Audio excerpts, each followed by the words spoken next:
As I begin recording. So, we kicked off last session with a bout of combat between your group, stranded and stuck amidst a stampeding sea of dinosaurs, facing off against Snowjaw, a tremendous white T-Rex.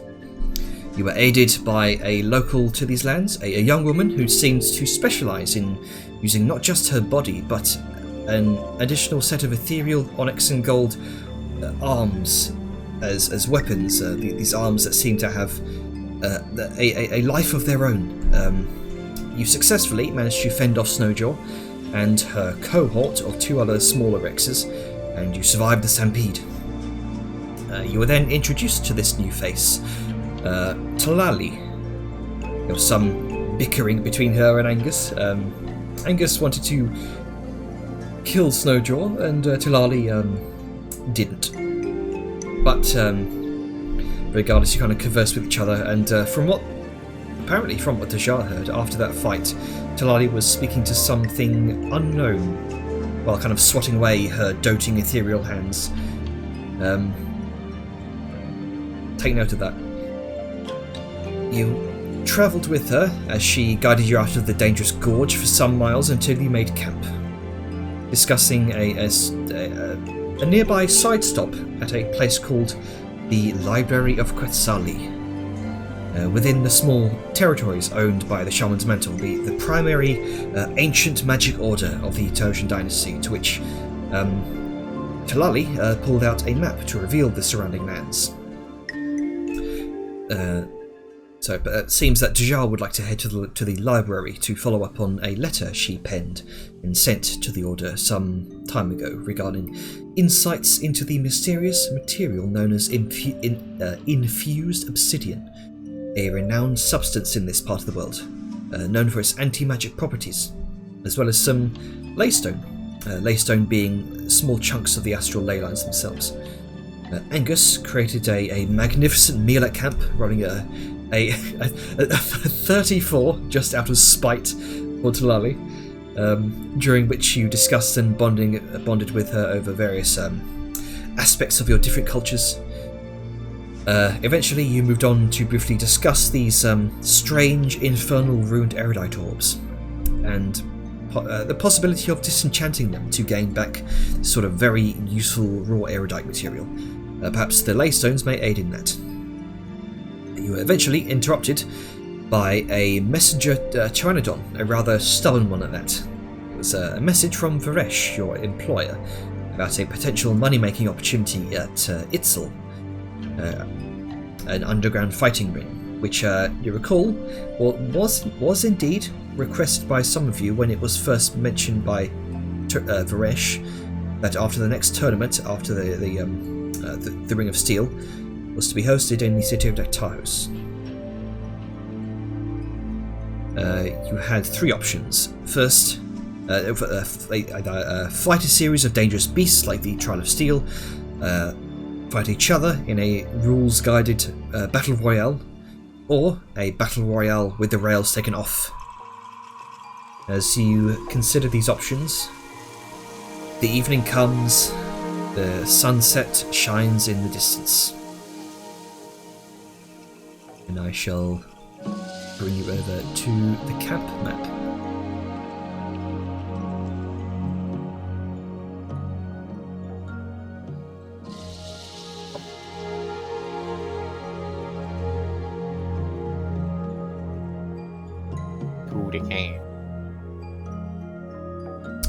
It should also be daytime.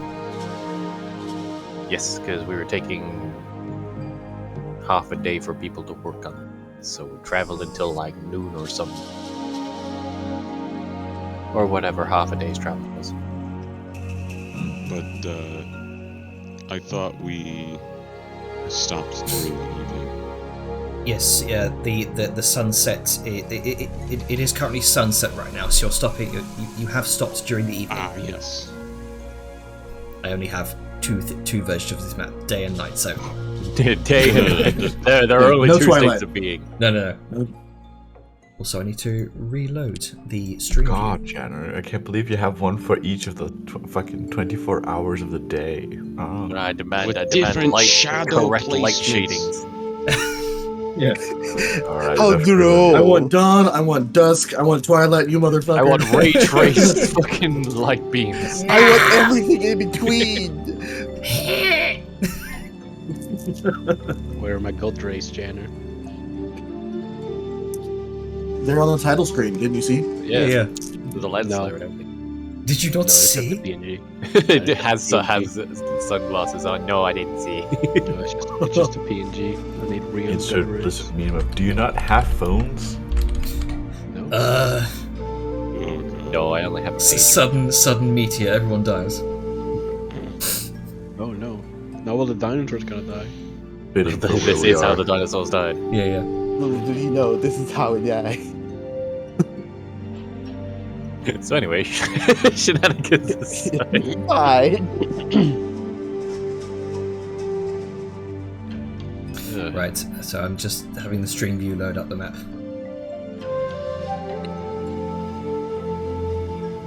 So, if I recall, we just had a whole conversation about whether or not we're going to the Shaman's Mantle, which we are. Or whatever the fuck it's actually called. Quetzalcoatl.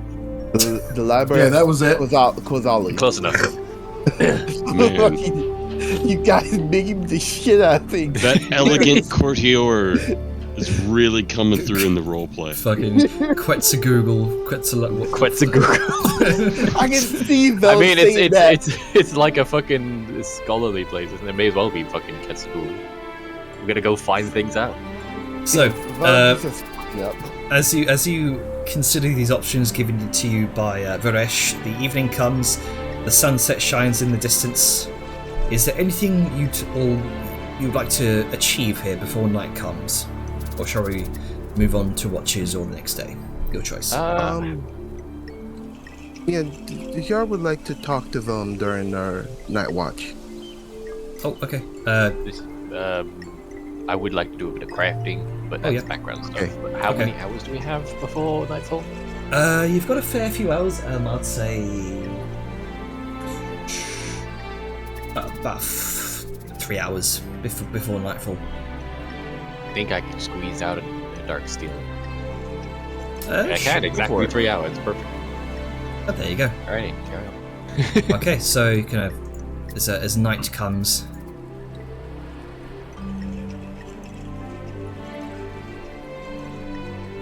Right, let's get some better ambience up.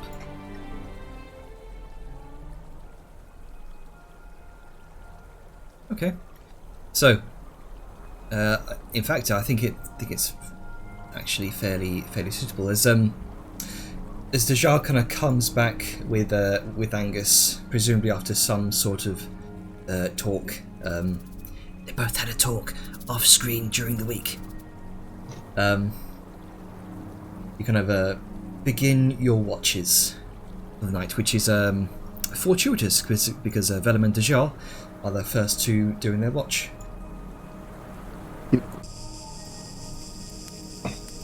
So, as your watch comes, Velum Dejar, the night is clear, if cold, but the warmth of the fire is all one really needs here.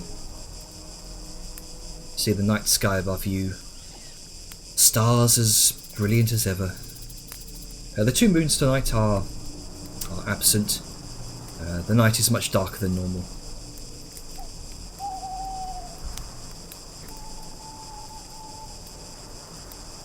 But for you, Velum, ever since being trapped in the dungeons of Morthorn, there's always been that uneasiness about pure darkness. But here tonight, there's almost something reassuring about it. You don't know why, though.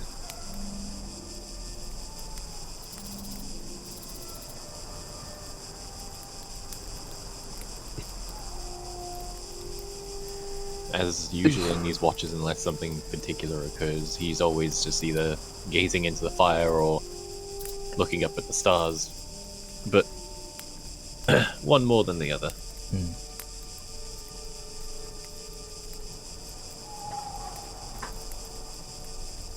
Yard just is almost lost in thought for a minute or two before looking up to Vellum. Vellum, I have a question that's been on my mind lately. Dealing with our religion. Well, sure. I don't know how much help I can be, but ask away.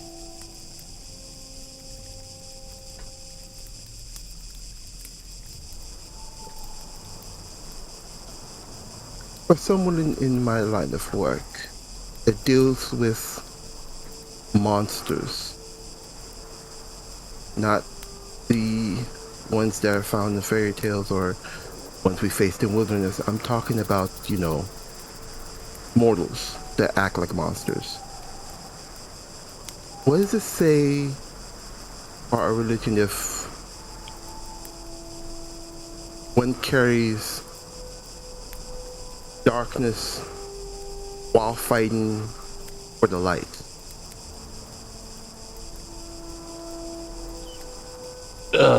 Fuck. I mean, I just want your opinion. That's all I ask for. Well, I mean, opinion and scriptures are two different things. What's brought all this on? Because that might change the answer I give.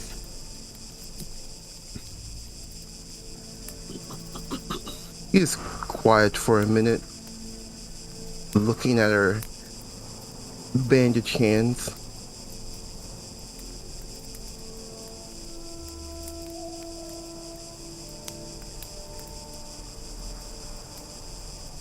I'm scared. I'm scared of actually letting loose. Because of a feeling I have deep within my soul that if I do completely let loose, I may not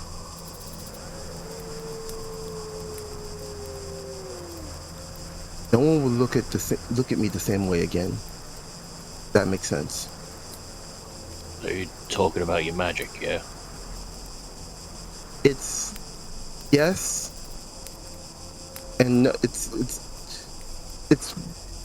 about my magic, but it's also about something else. Like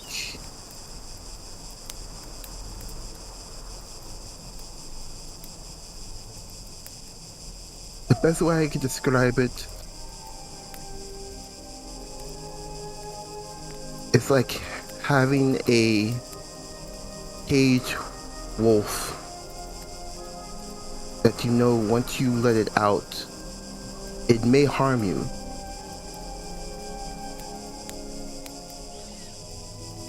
Unless it's tamed. And I don't know if I can tame mine. Well, I don't... if there's anything I've learned with, or anything I've noticed, is that magic, like any skill, is personal. It takes time to learn it and get better at it, and it starts to become a sign of who you are. Like me and my craft, you're not going to find too similar a style of mine and any other smiths in the world. In the same way that your magic is a symbol of who you are as a person. So I can't really fully understand all this caged wolf lark, but from what I can tell, you are just worried about hurting people when you get to the bare bones of it. And there's nothing wrong with being worried. It just means you're cautious, but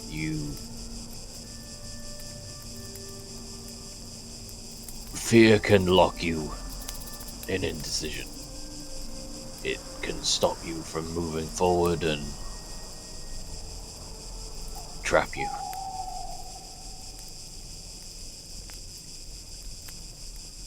What,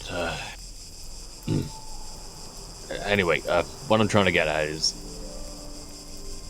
you need to figure out who you want to be.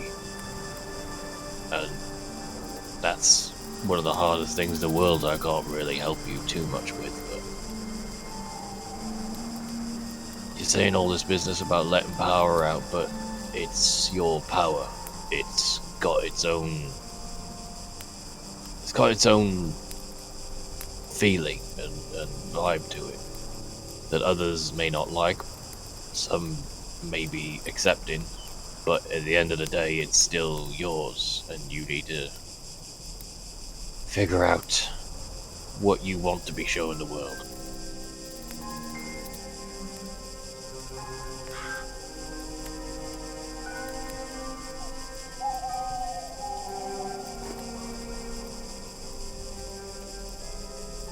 So you kind of both kind of look up to the night sky. There's that cosmic backdrop of this great distant cluster of stars, which may forever remain a mystery to those who sort of gaze up and ponder the night sky. This beautiful splash of light that streaks overhead, if the sky is dark enough, like tonight. Picking up the light on the dark, or the light in the dark, rather. Just to double check, that was something shooting across the sky, right? No, you've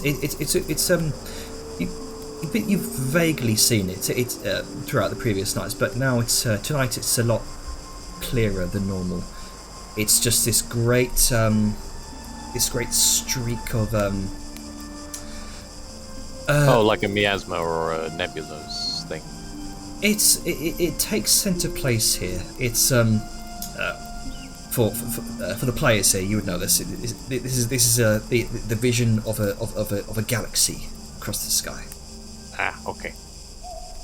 But you know, Streak of light made me think shooting star, which made me think star metal. Don't think the characters would exactly know about. No, galaxy. we wouldn't know. Yeah, but I just wanted to be sure of what I was seeing in my head. Yeah. After there's a bit of silence, I was going to speak up again. There's usually something that sets this stuff off. Trigger. It didn't really give me a clear answer, but it had to be something to get you thinking like this. I mean, it's kind of the first time you've mentioned it, honestly.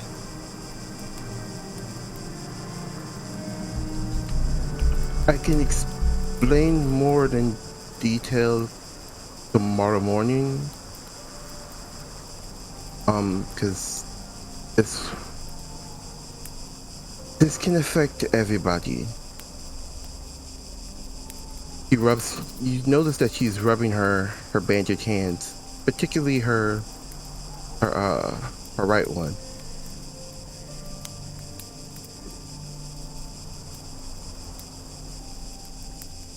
And then she goes into her bag of holding and lifts up a really nasty looking staff.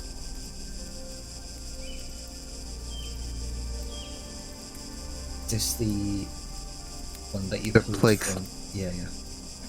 Yeah, the plague staff.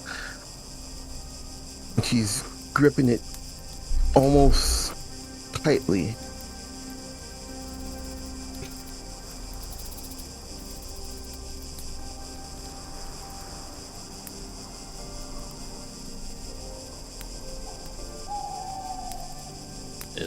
Is that to do with this? In a sense, yes. Cursed magic. it can be helpful in dire situations, but still devastating to everyone else if you're not too careful. And you're worried about using that. That's where all this came from. Part of this, yes. The other part is, well, my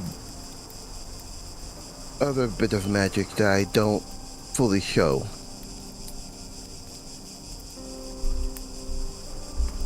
Right, well, let's start it simple. What does that do? From what I've gleaned, studying it, it can send out some particularly nasty curses, diseases. Like, she just gives Vellum a look.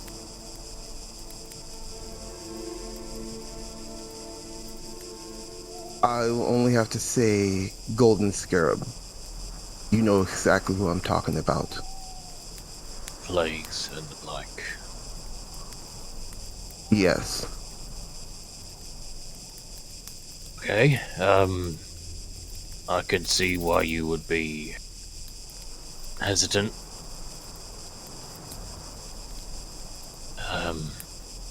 And then this one is outside of myself. I can not use it at all. But the other, and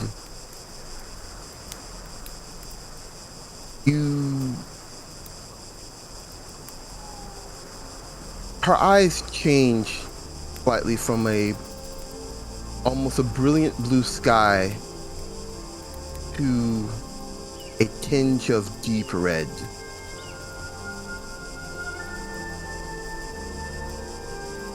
As just she uses what is it?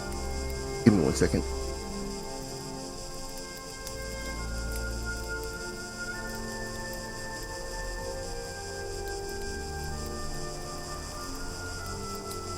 And she uses a spell you've not seen her use before.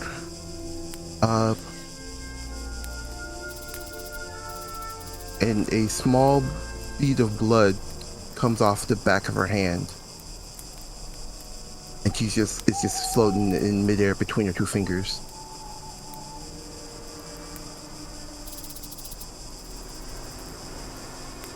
This is my other magic I don't show quite often. I'm guessing that's necromancy? Yes. I mean, that's... Blood magic. Well, necromancy, yeah. I always figured that you were fine because you were under the Accord and all that, so I didn't really read into it too much.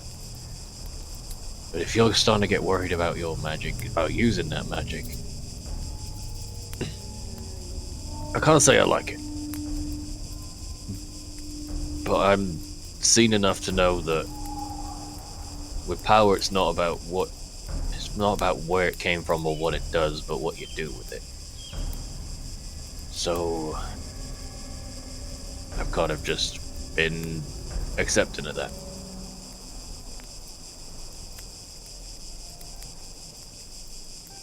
So you're worried that kind of magic, and he'll point to the staff, and your blood magic is gonna start hurting other people. If I'm not too careful, yes.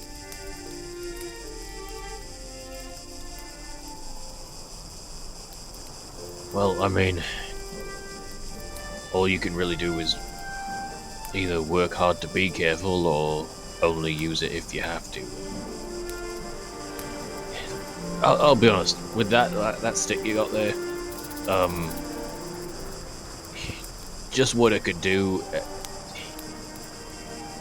it's that shit that Epson does, and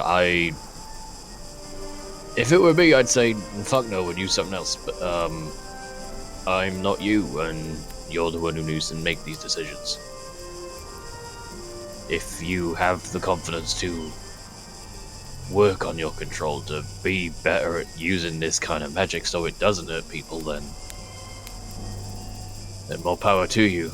But there's no shame in also just not using it unless you have to.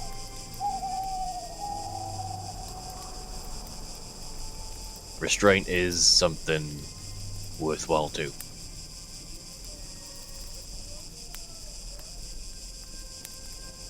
That is something Dishar is coming to terms with. Well, all this complicated magic shit is a bit rough for me to track at times, so I try to keep it in the simplest of terms. And, to put it the most simply as possible, sum up your big choice here. He's gonna get his bag of holding and pull out the sorry. Gonna pull out the solar staff. Your two choices are one or the other. He'll sort of allude to the two staves. You can get more control, maybe use that kind of magic more, and be more comfortable with that. Or stay with what you know can only hurt those of ill-meaning intent.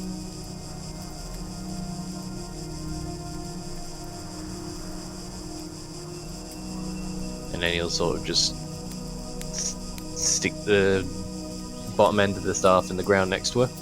And just leave it there. No, you never need to make decisions right away. That kind of just leads you to more problems, but give it some thought. I can't make the choice for you, but I hope my piece has helped you in that.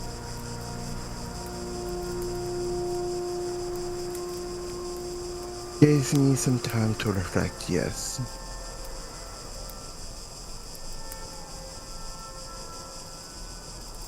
It's that moment that you hear there's a small voice from the other side of the fire go, "Look! You see that?" Huh? You look over at Valdemir, who kind of looks up at the sky.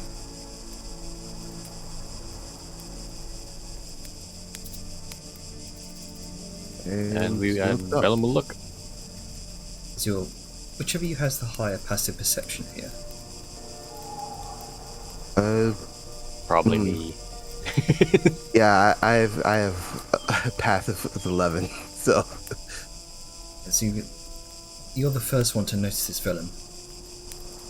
You see a small light streak across the sky.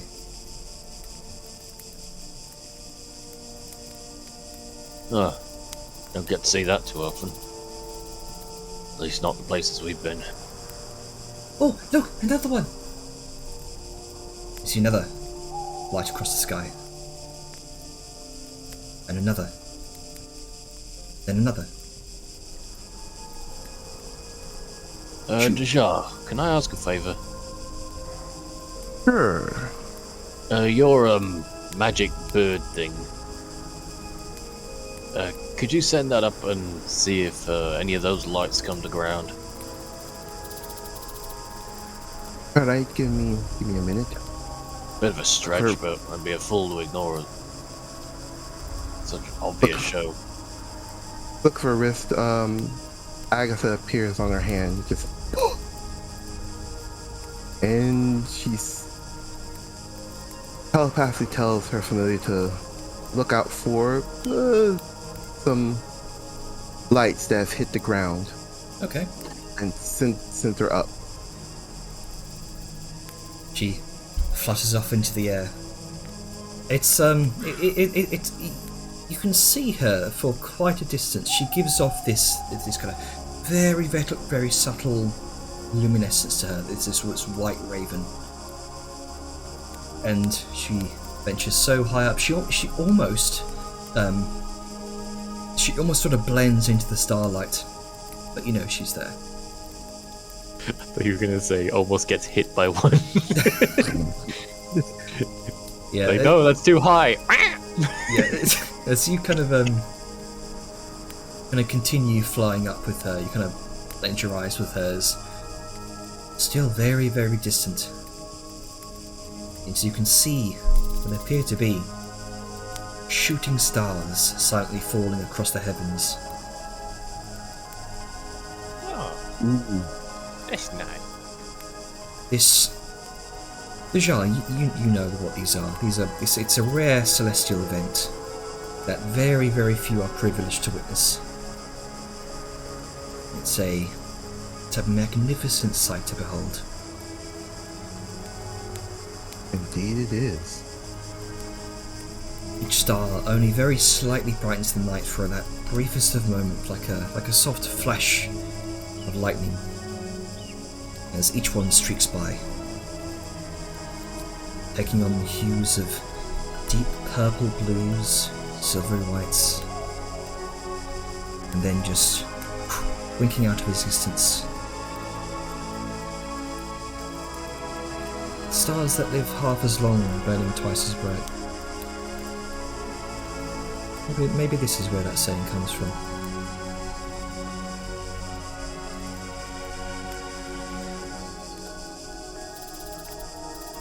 Oh, for once it's been a nice night. Indeed. One can understand why so many philosophers, archaeologists and astrologists have studied the night sky and found portents for the future, artistic inspiration, deep thought.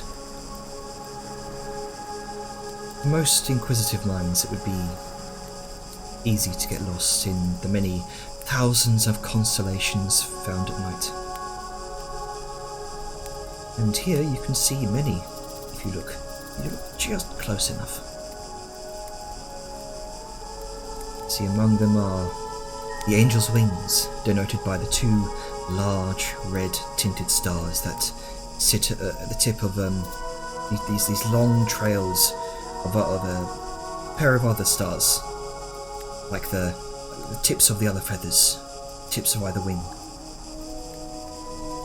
You can see the dragon's breath, which can be identified by this large streak of bright purple colour in the sky that looks like some sort of gaseous cloud, and the single green star that denotes the dragon's eye. Then finally, to the north, you can see the brightest star in the night sky, the centre of the constellation that's known as the Matron's Hand. A bright blue star, surrounded by 5 smaller stars, denoting the hand's fingers. You also see one among the rest of the falling stars that's this brilliant gold colour that kind of streaks slowly across the sky.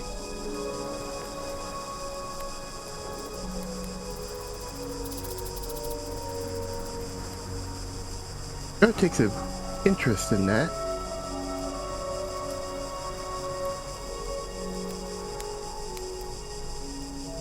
Vellum lacking the in-depth knowledge of the celestial bodies, simply just leaning back and looking up Wood's thoughts out of his head, nothing logging up his psyche. You hear Valdemir go, "It's beautiful, isn't it?" Sure is, buddy. I think I might actually get a good night's sleep tonight.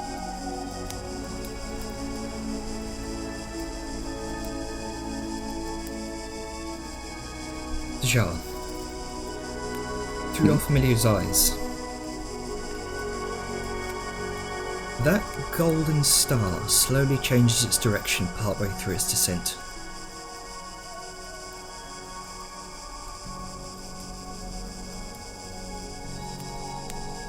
Ooh.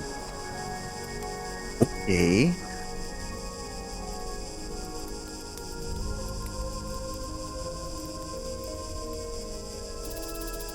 Watch as it kind of streaks through the night sky.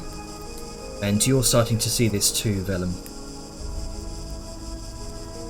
Closer, closer, emits a distant but brilliant flash of golden light. Shoots overhead in a western direction, over the skyline. And you see another golden flash over a distant hill on the horizon, followed by a couple of seconds later, what sounds like the distant rumble of thunder.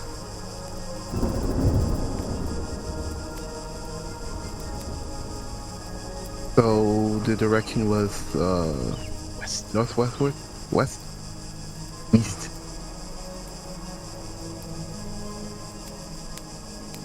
It was off to the west, right, Junior? Yes, off to the west. And from... You're intelligent enough to notice this, Deshal. From that delay between the flash of light and the sound, it sounded like it impacted only a couple miles off to the west. As soon as that happens, the Shars just leaves her familiar's vision and looks straight to Vellum. Few meters from the west, one fell. Huh. You know, I really should listen to my instincts more. What did they say? Well, telling you to make sure and see if something fell and something did, so... Maybe it was luck. Either way, that may be worth checking out. It occurs to you, Dejal, that could very well only be about 45 minutes to an hour's walk. Yeah, and in that moment, Vellum's just sort of like, you can see the wheels turning in his head. I don't really like the idea of this too much. Jenner, how long into the watch was this? This is about an hour into the watch. So we're basically halfway through the watch? Yeah. Or is it 2 hours or 4 hours that we spend each? 2. Okay, Two. so yeah, it's halfway. I would also like to remind you what Janner said. It's like 45 minutes to an hour to get there. To get there, and same time back. I mean, unless one of us transforms into an owl and flies back quickly.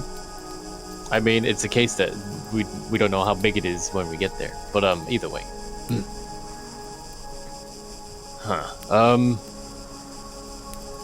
Jacques, could you send your familiar over there and... Well, I doubt anyone else is going to go over and look in the short amount of time before I head over there. But, I don't exactly want to be walking over by myself, and I don't want to be leaving the camp unguarded. Yeah, that's the same idea I had. He calls her familiar back down to her for a minute. Uses polymorph to change her from a raven into an owl and send her off in that direction. Can't you just change your familiar on the fly? You don't have to spend a polymorph for it? Yeah, I was wondering about that. Or do you have to recast in order to do it? Which is still probably cheaper than a polymorph spell. Alright, I could lose the spell slot and I'll get it back on a long rest. Just do it that way.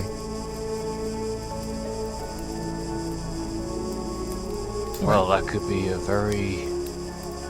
this could be a very interesting night. Indeed. And off Agatha goes. Alright, Agatha silently flies off into the night. You watch through her eyes as she soars over the Tanzin plains during the night. Those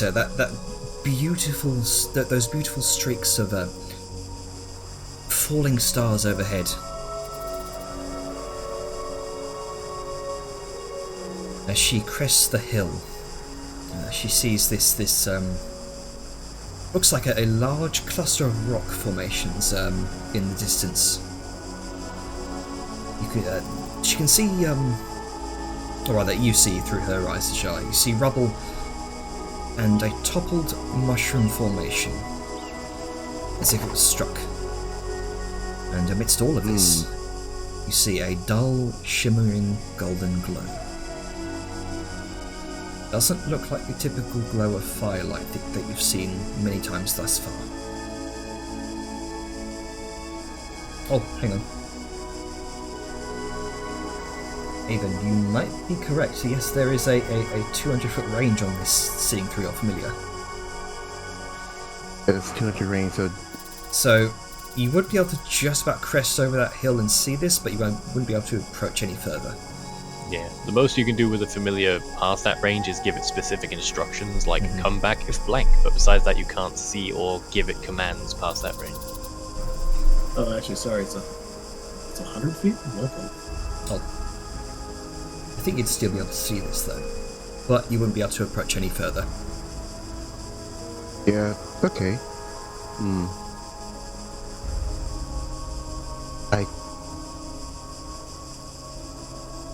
I do have...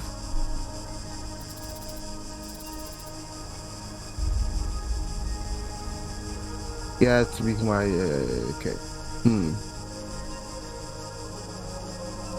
Yeah, I do have Arcane Eye. Probably use that to get a better look, since 100 feet is just out of the, just within the familiar's range. And how far can you do with Arcane Eye?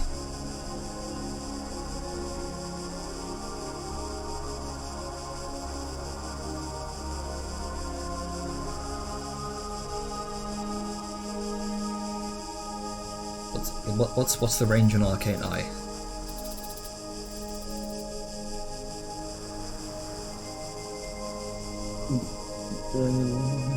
There is no limit how far away it can be moved away from you. Okay. So you kind of are you bidding Agatha to come back to you? Yeah, I'm bidding Agatha to come back, and I'm gonna spend a 4th level spell slot to cast Arcane Eye. So you bid her to come back with you. Spend a little bit of moment here to sort of readjust yourself, and you cast the Arcane Eye and send it. I believe Arcane Eye doesn't. Don't think it's very fast in its movement, is it? It's 30 feet every 6 seconds. Ah, right. So And I think you can cast it through familiar as well, can't you? So Within it'll 100 already feet, be yeah. most of the way there. Ah, okay. Yep. What's the range of touch? I thought you could cast spells through your familiar regardless, but if it had to be touched, they had to be touched. It has to be Familiars, touched spells. its thing. Let's see. Yeah, with range of touch. Ah, okay. Okay. So you'd have to bid Agatha back, send your Arcane Eye from the camp over that hill again. So the Arcane Eye is a bit slower than Agatha, but you're able to do it. You kind of spend the moment approaching that hill once more as you begin cresting that hill again. Make me a perception check. Alrighty. Oh. 19. Very good. As you're kind of cresting that hill, you notice some lights cresting another hill on the very, very far side of that that sort of cluster of rock formations. These are torchlights. It seems this event has drawn attention not just from you.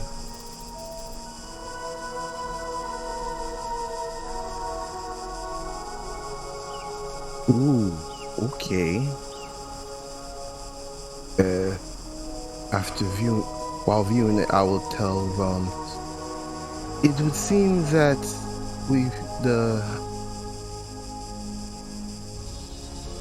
this event has caught others' attention as well. Ah, shit. Well, I guess waiting around for the next watch is out of the question. I don't want to leave the camp unguarded. Waking somebody up might fuck things up. I don't think it would. We are. How far are we into the watch already? We're like an hour in, so halfway. Yeah, you're halfway By through the time we watch. get there, it will be somebody else's watch. We could always tell them after we left, while we're leaving, that we found something interesting.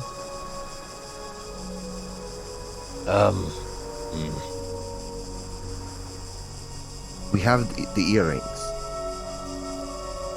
We do. Alright, Vadi, I have a very important job for you. Sure. You head into the, oh god, what does he call it? Buttress?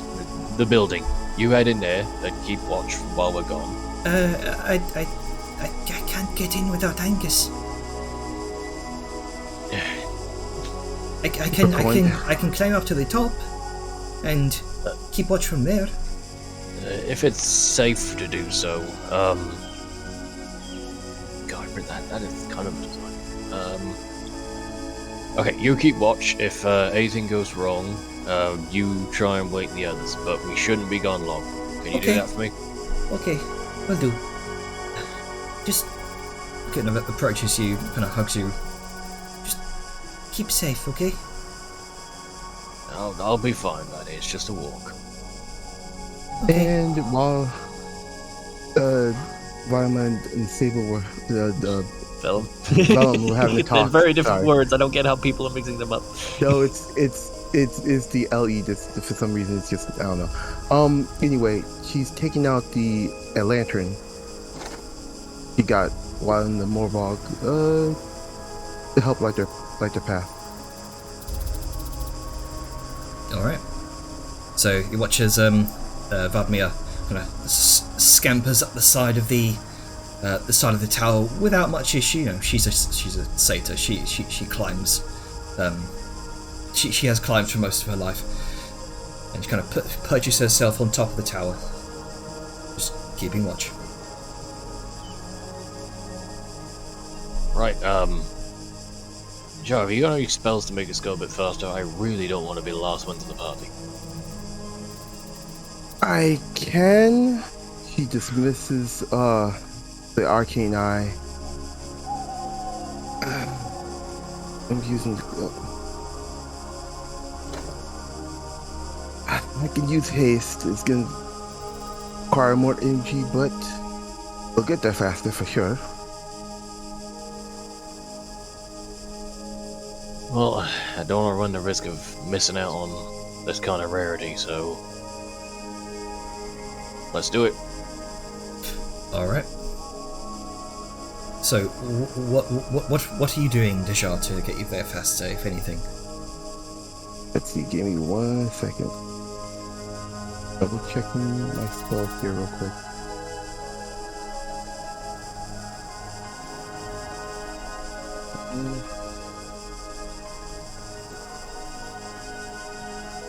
Creature. You know what? No, she's going to use her ability, her shape-changing ability, to become a Velociraptor. Oh, It's okay. really fast. Okay. Both of us can get there quick. Now, And- I have to double check because I realized this looking at the bestiary the other day. Yeah. Velociraptors are tiny. Yeah, I was about to say. Oh, damn. Get the correct dinosaur of the right size because I can't ride a tiny Velociraptor. There are those giant raptors that you saw Talali riding. That would work perfectly. All right then. So, please describe your Deja's giant raptor. A shift of onyx light. It's blue plumage of feathers, and a interesting white scales instead. All right. As she polymorphs it into this creature that she has seen before, but you're not sure what it's called, Vellum. Yeah. So you hop onto the back of a polymorphed Dejar raptor, and you begin your approach. Oh, she's holding the lantern in her mouth since she Okay. dropped it to do the thing. Okay. So Could have caused haste on yourself. as you begin sprinting over the hill, you kind of keep an eye on those torches. Now that you know what to look for, you know where they are. And upon your approach, the torchlights seem to quicken their approach and quickly wink out, one after the other. Shit, should have probably not put the lens on so soon, but, well, now it's a race, I guess. Yeah. Sprinting across the Tanzan plains, kicking up dust behind you. Yes, I did just yeah, our wizard. Yeah. Right, you Never venture. thought I'd live to see the day where Willem decided to actually ride the Jar. This is not what anyone expected. Okay. I'm just going to do something here real quick. Let's just hope they also don't have riding dinosaurs. 'Cause I don't have anything that can speed us up. I have something that can stop things dead in their tracks, but nothing that can speed us up. Oh wait, what are my potions like? Check my potions. I do have a lot of them.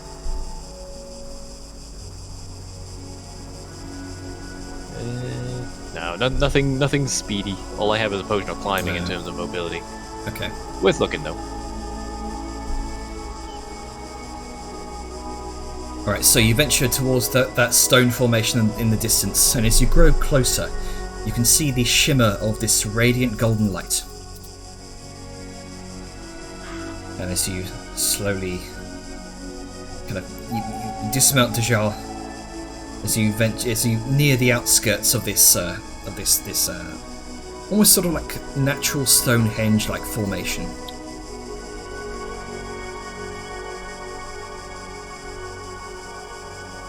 And within this isolated grove of sand, orange rock, stone, as you round the corner, you can see a massive crater, nearly 80 feet in diameter. In fact, you could see numerous other smaller impact sites. 5 smaller craters, each emitting a similar glow from within. Some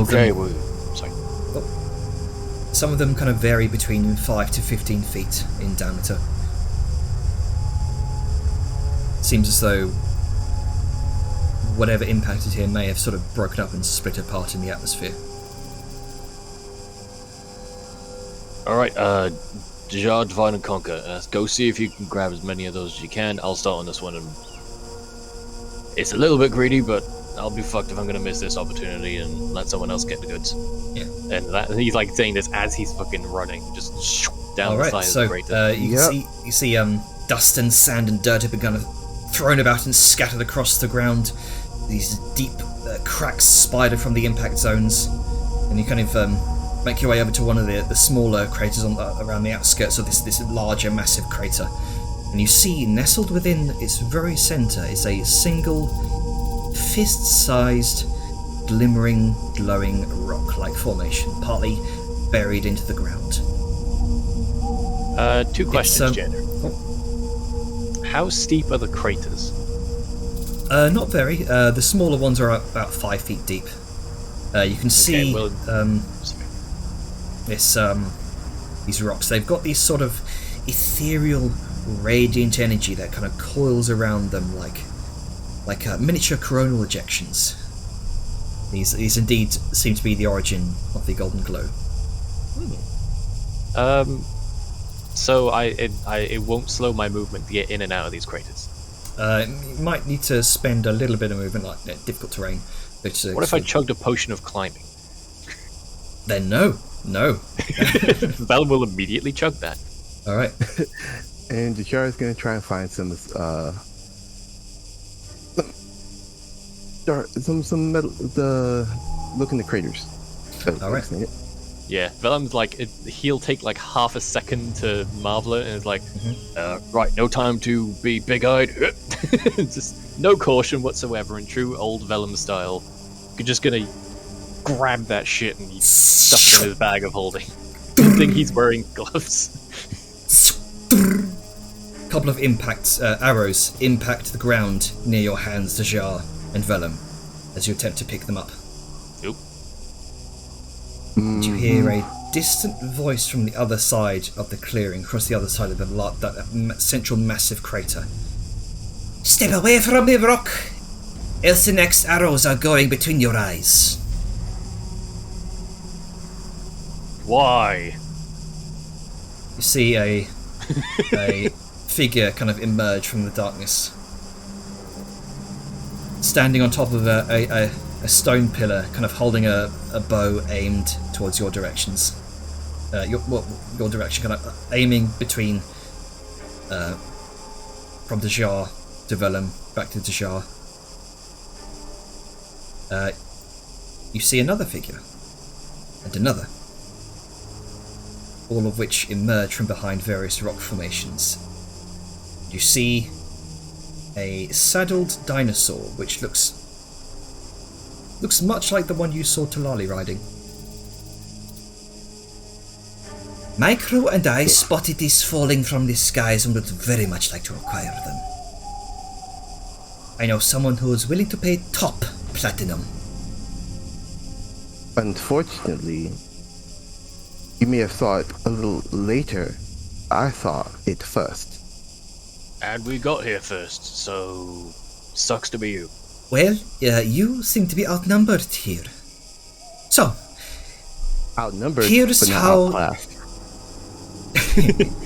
you hear him kind of chuckle mockingly to himself, and he says, look, here's how things are going to go. Either you leave now, empty-handed, or you can feed our raptors. They've not had a decent meal in days, and I'm certain they're itching for one. Vellum's gonna sort of put proper foot up on the rock itself. It's almost sort of like a very. If Dajar can see him, which I don't know if she can, she may be in a different crater. I don't know how spaced out they are, but he's definitely a different demeanor. Now, I don't think you understand quite who you're dealing with. I have been through the Morbog and gone through a lot of shit to get here, and when something finally is going right, I'm not about to let some coin-grubbing locals take it away from me. And at that point, shield comes out, just in case more arrows decide to fucking fly out. Dajar, let me ask you this. Are you doing this above board or under the table? I'm not going to tell you. You're And that's answer enough for me. You're speaking very confidently for someone within arrow range, my friend. And you're speaking also within distance of fireball range. Not to mention, we fought dragons. Bunch of cut purses ain't gonna exactly threaten us. Sure. And my mother is the Empress of the Dojan Dynasty. Boys! At that point, Dajar is just gonna polymorph using that last spell slot to change into a T-Rex. Well, hold on. This. Hold on. It is all in a moment, be careful. Hold on. Because we're going into initiative. Yeah, I think at this point we've spoken enough to trigger that. Cool. I thought you would have still been in your rest. Because now you're like. I thought you were still in your raptor form. Did you like pop out of it to try and pick stuff up? Yeah. Ah, okay. I missed that part. I'm just God, gonna say sure, I'm this glad I have my once and let you guys have the combat. Why are you not like casting send message or something to one of us? Well, we know Vellum's reason because Does no message- brain and in the moment, so he'll No. probably do it eventually. Does messages work if the receiver is unconscious? That's a good question. I don't know. I think it does, but it doesn't wake. I don't know. It's all vague. I think it can ping you awake. We have the No, 'cause then that'd be the alarm, whisper, wouldn't so it? we can still do that. Don't have to use sending. Well, In fact, Scream really loudly. have fun with the raiders. what I'm going to do, I'm going to stick the rest of you here, just so you can observe what's going on. So ignore all the party members up there. Just gotta get the popcorn. Janner, Yeah. Janner, you need like an actual overview token for the rest of us in case someone isn't there. I also want to say that I was able to see everything. Okay, now we go. Okay. Why not just use the party? Or the icon. Yeah, there is a because party icon. because Sable and Black Spice can see through that. Oh, Oh, right, yeah. Then that's That makes sense. That makes sense. So what I'm going to do is I'm just going to briefly reset the fog of war here, and Right. let's see, we can begin. I can't see shit, by the way. Oh, Well, you take a moment to figure that out. I'm gonna look at my combat capabilities. I've got, well, basically all my resources. I spent one fighting spirit in the last fight, so I'm in a good state to be reckoned with.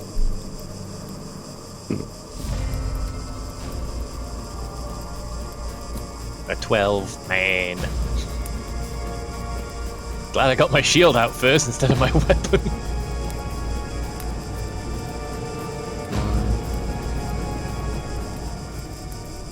I mean, it's not hard alright. for you to turn on your lightsaber. Oh yeah, but if they go first, they can shoot. So I would rather have the extra AC. Hmm. Well, double check. Yep. It is unfortunate we're pretty far down in the order. and I still Because can't we're- see anything. Yeah, did you put us on the map, yeah? sorry. Yeah, y'all are standing beside Lisbon. I can't see you can't see anything. the people. Yeah, I can't see anything, just black. Whispery. It might just be your position because some of them are on rocks. Whoop. Okay, No, You're I'm- 100 feet in the air, so you should see. I have more. a giant You put black the sheep. party icon. Oh, try clicking your pog. I actually lost vision. I Oh, Oh, yeah. okay. the anything. So Yeah, if you click your pog, it sets your vision to you, so that might be what's happening. yeah, don't worry about it. I just had to refresh the game because as soon as I refreshed it, logged me out. Oh, that might be why. Yeah. All right, so 2 arrows zip overhead from a nearby tall 30-foot rock, and you can see what looks like kind of crouched above is this kind of sleek, almost cat-like figure, a shard. Okay. Damn furry. Sorry, Yeah, I had to make sure. did shield.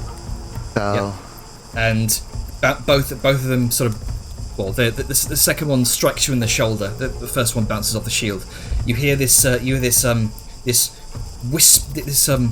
high-pitched whistle in the air as the shark kind of puts two fingers to his lips, and sprinting out from behind one of the rocks is a raptor. okay then.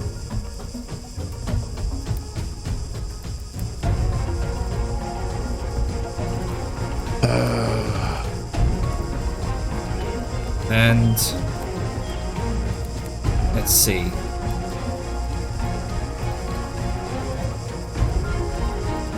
Sure, I'm glad I didn't bring the child along. Or any other member of the party. Yeah, I mean... yeah, no, or let them know. Oh yeah, we'll let them know, but like, I didn't think to bring anyone because it didn't seem... You didn't let anybody know. An Yeah, arrow, yeah. an arrow streaks through the air towards you, Willem. The second arrow, that's the same. The first one, I think both of them miss, I believe. I have 22 AC. The first one should have hit, but I think I took too long to do the reaction, so it didn't register. Right, so yeah, oh, there you go. I still took damage, so yeah, I think took it went through, six but points it of just didn't damage. show. Damage went through. Okay. Stepping out from another rock, you see a shorter, stouter figure. This is a dwarven woman, kind of clad in studded leathers, some sort of eye patch along one eye. Takes a light crossbow attack at you, Willem. And take 2. Both of them miss out of this is long range, so disadvantage. Range sucks. Another raptor emerges.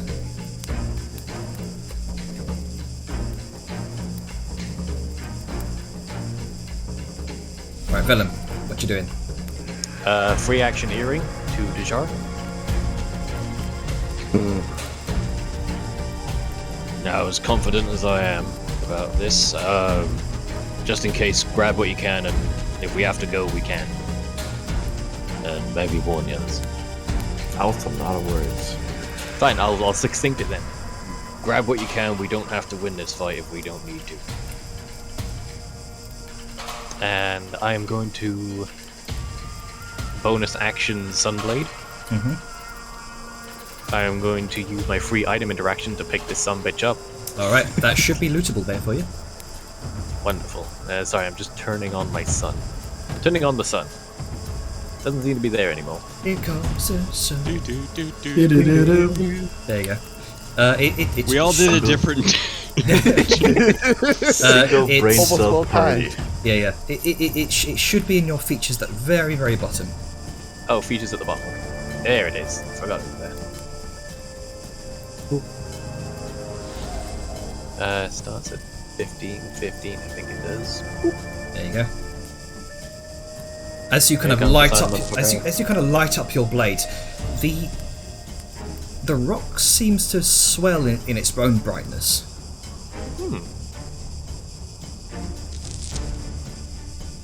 Alrighty, that's It's even heavier to carry questions now. for later. Okay, so that was my bonus. And right, let's do some measuring here before I get crazy, because I don't take any negative from getting in and out of these craters. So. Nope, not with your potion of climbing. Indeed, it's still. So that's Is my measurement taking the terrain into account, or is this actually displaying? yeah. It should be displaying it fine. Okay, so I just need to know how far to go. Yeah, this is 10 feet down, so you might have to adjust your. Yeah, I will when I get there. I'm just planning my. So I want to get that big chunk first. That's where my money. I mean, crafting them. God, wouldn't it be nice to have a party member who could just sling you over there? Look, it was no brain and like didn't seem like we get jumped. 45 minutes isn't far away. All right, so I'm gonna I'm dash. sorry. Falling stars metal? We're also out in the middle of buttfuck nowhere. I didn't think that'd be people. This is Anyways, dinosaur land. What did you You saw expect? torches, bro. yeah, I know. Look, hindsight, okay? That's all good. Oh god, I can't see anything, son. Either way, I dashed, I bonused. Because you're in the crater.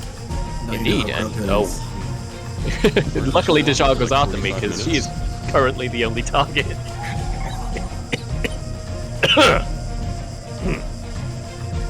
Right. Yeah, that's me. Sorry, I just double checking. All right, Dejar. Alright, free action using the Hearing of Whispers.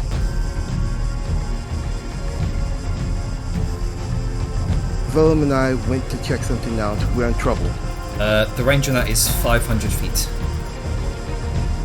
We're a couple of miles out. It's 2 miles in feet. Oh, that yeah, you're from far out the range. But I think Dejar would be intelligent enough to know that. Yeah. Let's see what we got here.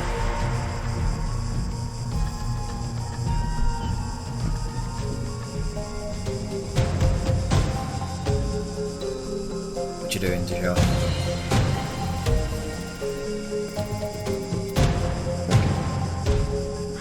Check here.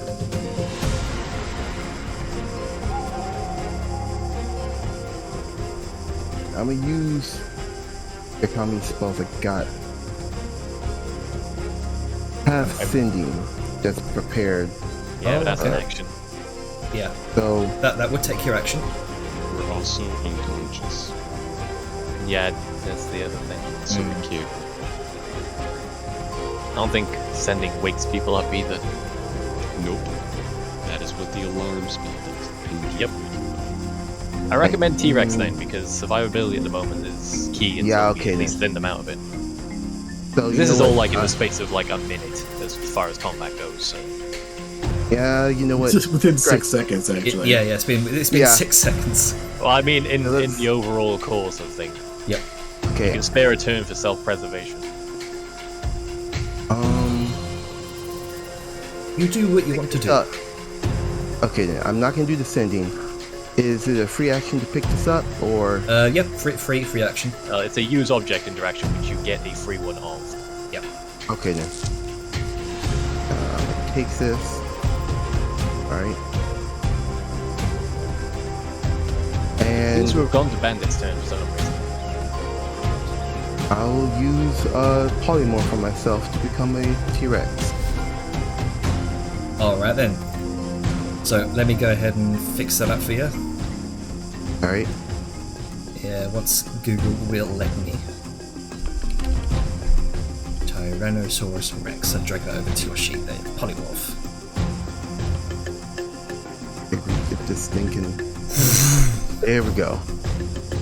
And I'm going to let me check the distance here.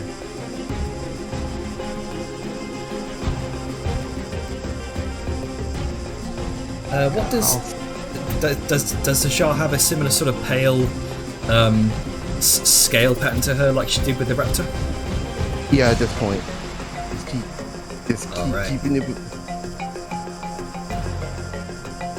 So I'm just checking my movement here, so I can jump on my back, and I mean, do what you have to. I'm going for these.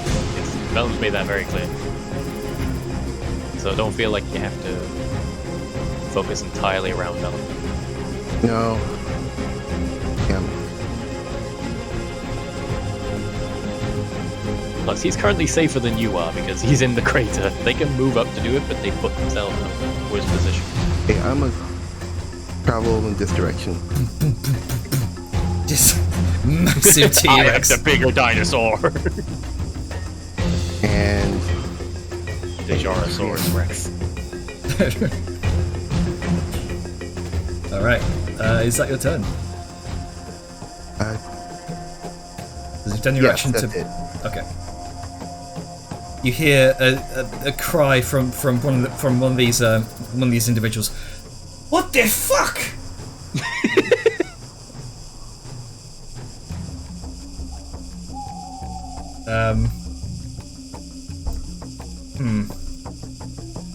Alright, so he's gonna. You see one more bandit kind of barrel out from between the rocks, jump down, and he's wielding what appears to be this enormous great axe, and he's going to rage. Oh, That's well, nice. this He's got to is get to me unfortunate. first. And he hasn't chugged the potion of climbing. How long does that last anyway? I kind of used it so it took it from my inventory. Should be an hour, I believe. Did he rage or potion of rage? He raged. Oh, raged. sorry, the climbing. Okay, sorry. Oh, climbing. I potioned thought up you were climbing. talking- Yeah, for an I thought you hour. were talking about potion of rage. I was just like, No, No, the- potion of rage is different. The one of these what you would assume to be bandits raged. He's angry. Which sucks for him, because on my turn, I am ollieing the fuck away from him. Enjoy wasting a rage, dumbass. The raptor leaps into the crater after you, Bellum.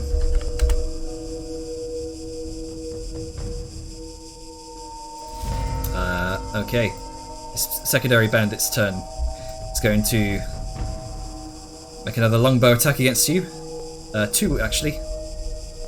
Can they even see me, considering I'm 10 feet down in a crater? This Are they is- on one of the high up ones? This one's Ah, it's that one. Yes, he does. Yeah. Oh, where I does wouldn't have been able to do where does anything he- Okay, so wouldn't be hidden, so wouldn't get advantage on that. So fuck it, I'll tau shuns. No, hang on, because it wouldn't get advantage on that. So he's actually rolling a 3 for that. Oh well. So I rescind my tau shuns. Yeah, I don't know how yeah. to undo though. just give yourself back a charge of Taushins. Yeah, but the effect is still active. Or I'll just delete the effect. Alright, I'll sure. Hit tau shun. Okay, so the first one misses. The second one, I'm gonna make sure I hold disadvantage for this. That one hits. And now you can use the Taushins. Now I tau shun. 2 arrows come I'll streaking just- down I'll just- into the crater from above. It says I have no available uses because it doesn't let me add it back on, so it's Oh. it's there, it's done. Hang on. I mean, it doesn't have an auto effect, so don't worry about it. I know what it does, and it's active. Oh, okay. I mean, it does give me AC boost, doesn't it? So. No, it doesn't. It's just I'm not thinking of haste. Sorry, I haven't used it in a while. My brain's a little. Yeah. No worries. Either way, don't worry about it. It's active. I know what it does. All right. This giant raptor is going to attempt to make a. Let's see how much. What's its multi attack? Yeah, 3. Make 2 claws and a bite on you, Deja. Okay. And I need to do a Constitution. why disadvantage on clothes? I don't know. Maybe because he's a tiny baby boy. I don't know. So, well, other way it would hit. Yeah. So, So I need to. Does Jar have like displacer cloak on or something? But yeah, I was gonna say it's probably the displacer cloak. oh yeah, that's probably it. All equipment melds to the person. I think they're still on active as well, though. Is that the case when you polymorph? No, I'm not sure about displacer. It shouldn't. Because when you polymorph, all your equipment while you have it on is absorbed into you, so it wouldn't have that effect. Does it Okay. still exhibit the effects? It's not. No, it's not like a druid shapeshift. Okay, I'm thinking of druids. All right, sorry, carry on. Wasn't Okay. sure. So, So roll a concentration check. just straight up con or Con saving throw rather. con save throw. Okay. 23. You 23. remain in your Rex form. So second claw attack. Make sure I hold disadvantage. You get to be a T-Rex, Dejar. You didn't get cut out of it advantage, instantly.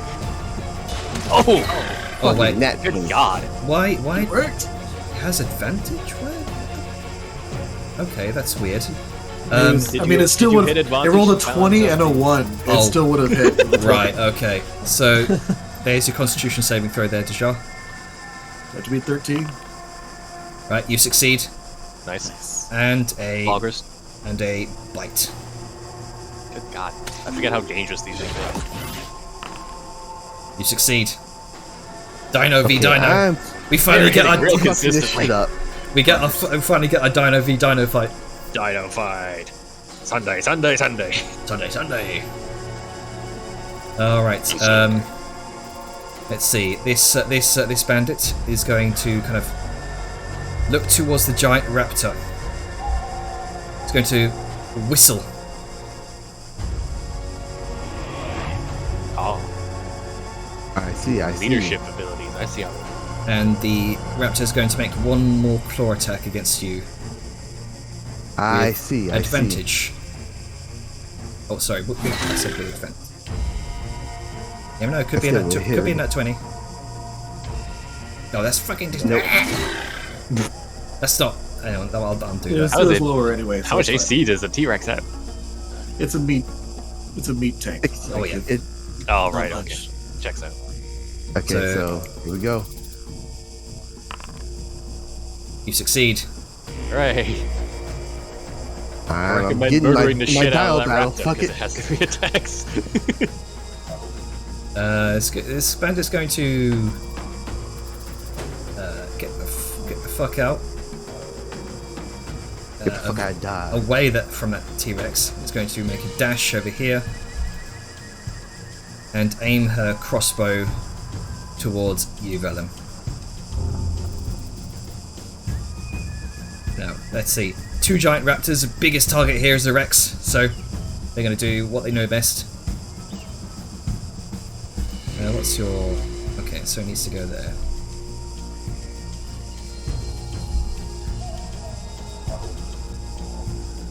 Look at him go. Oh man. Blanking. I knew it. Vellum. Is it time for pack tactics? You guys might be fucked. Okay, well, free action earring to the jar. I wouldn't be able to hear shit. 'Cause Oh yeah. Does that? She doesn't have. Yeah, I guess since it melded into her being, she doesn't have the item anymore, so I can't. yeah. Okay. Just want to be sure. Does it? No, it does go through the earring, so it would be necessary. But would Vellum know? That is a good question.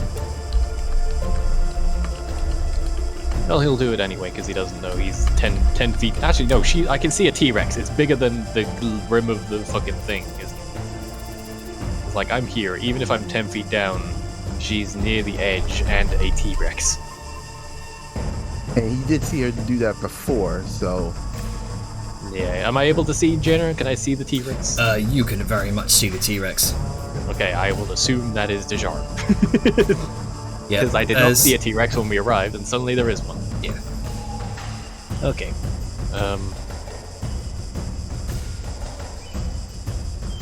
Probably looks like her from before too. Yeah, she's got that. She's got Sorry, those- I'm just those, readjusting my um, plans. I imagine she's got those sort of opalescent pearly scales. that's the idea. That's the one trademark. Yep. You know it's her. Oh wait, yeah, I can speak a language none of these fucks know. I'm gonna speak in Kitesh. Religious communication. Let's go. So I'm gonna say in Kiteshi. I'm heading north. If it gets bad, try and meet up with me. I'll cover you. And at You that don't- point, You just hear a roar. free object interaction. How many can I take with an object interaction? Or is it one big clump and it counts as 5? It's one large kind of grunker-sized clump of star metal. Okay, and so I can it's, still grab the one object, but it counts as 5 pounds. Yeah. I love that Grunka as a measurement. One grunker. So free object interaction to do that. And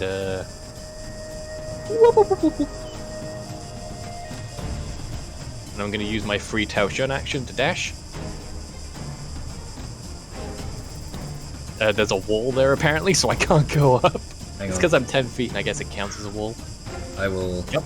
stick you up 10 feet. There you go. And fuck it, I'll use my other action to dash. Get the most distance. Imagine you're barreling into a crater to catch some motherfucker. You get really fucking angry, and the next thing you see is just him ollie outing of the face of the crater. Like I said, enjoy wasting your rage, dumbass. This gets even more angry. It's just like, God damn. Yeah, I just Vellum gets super pissy and just glares and then just scoops up a rock as he goes and leaves. Okay, so that was my. Okay, so I have a bonus action left. My health is okay.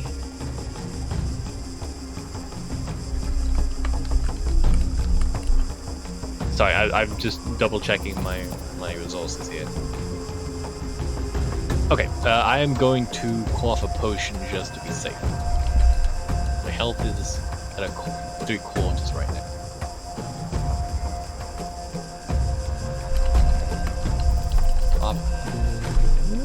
Yeah, Baba Boopy.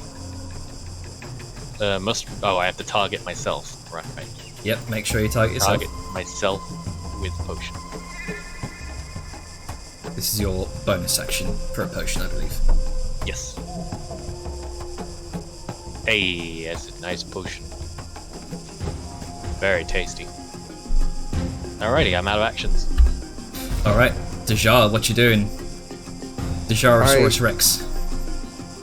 First off, this motherfucker that fucking took quite a chunk out of me.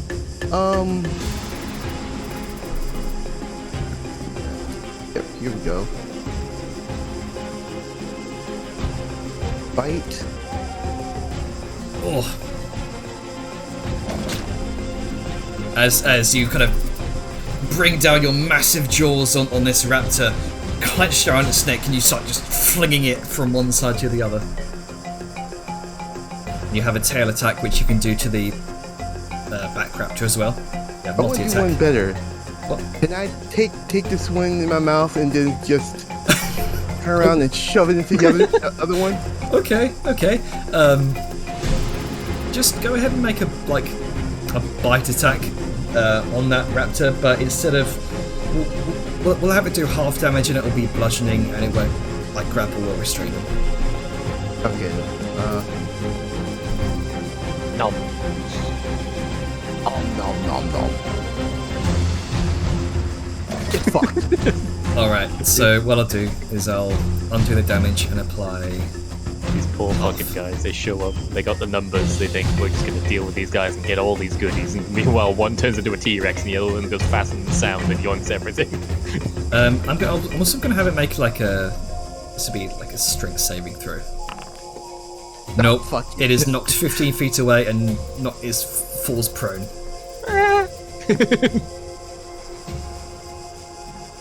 I don't even think that barbarian can get to you because he's got his movement's slowed by the crater. In fact, what I'll do, Eh. I will attach this giant raptor to your jaws. There you go. Okay. Nice. And let's see. I'm going to go and I'm leaving. I've got my prize and I'm leaving. I think because you are technically. Well, no, it's because you're a massive thing, and I don't think this would hinder your movement if you're grappling this thing in your jaws. Whee! 50. It just sort of struggles in your grasp. Fuck that one bandit. Fuck that one bandit in particular. He came in ready to throw hands, everyone runs off. How to deal with barbarians, ladies and gentlemen. Outrun him. And that's gonna be the end of it for me. All right. You hear one bandit call out, "Just kill that fucking thing!"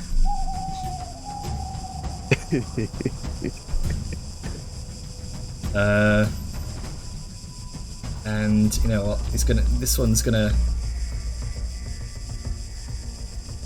try to sprint after you, Vellum. You can try. Yeah, nope.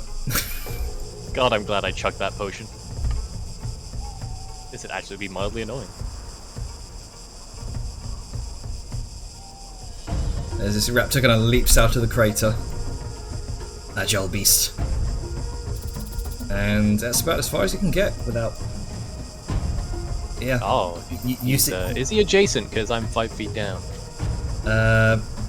about there.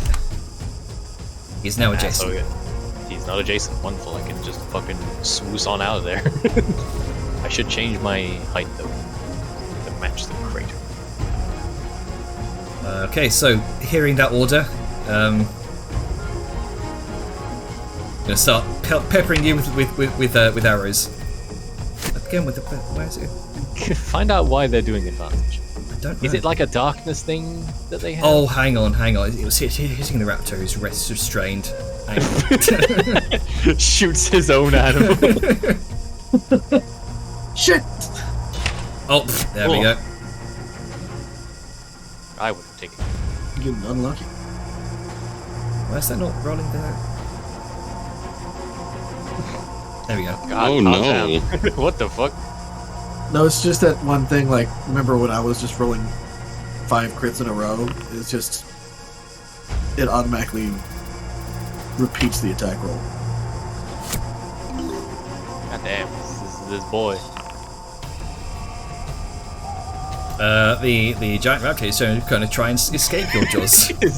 Giant Raptor is having a bad day. Indeed. What's the grapple DC on your jaws, Dejar?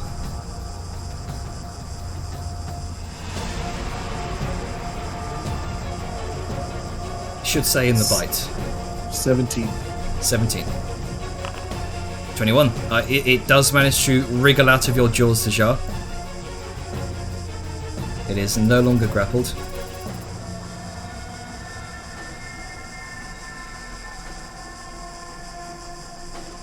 And just kind of lands in front of you. Oh, I'm gonna pick it back up again. I'm gonna chuck it.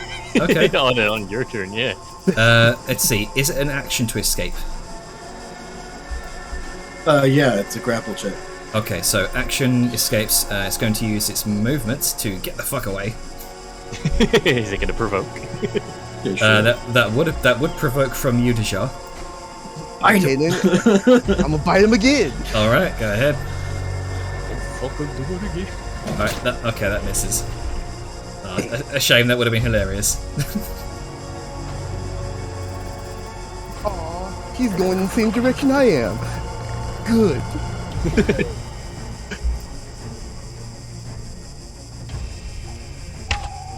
Hello, motherfucker. So that would actually miss. With an 8. Let's try this again. There we go. Normal attack. Oh, okay. Wow. All the crits, apparently. You keep re-rolling, but then doing better, even though it's not advantage. Six. Well, there I go. And I mean, I would have taken the first roll, but fair is fair. That still would have. That's true. Yeah, it was an 8 and a 19, I think. Oh, that is true, actually. So, I don't... So, 19 It's would... still. I think it's still. What's the bonus on their attack? Let's see. 4, 5, 6, 7. Well, so 7. Yeah, because it's a 20. Derp. Plus 7. Damn. Plus he has a +3 weapon. Yeah, I That's mean, more- she failed with the 6 anyway, because, like, even if it was, like, a, No, that's true, low that's true. amount of damage, 6 Still is have to beat a fail. 10. Yeah. Okay. So it would have fallen away then. yep. Any I inspiration? mean, I do have an inspiration. Do you have Yes, inspiration? I want to keep it. All right. Okay. Would you like to re-roll that save? Yes. All right, go ahead. 15. You remain as a Rex. Yeah! Baby. Inspiration, yeah! Where's concentration? There it is. Sun Squad rolling out.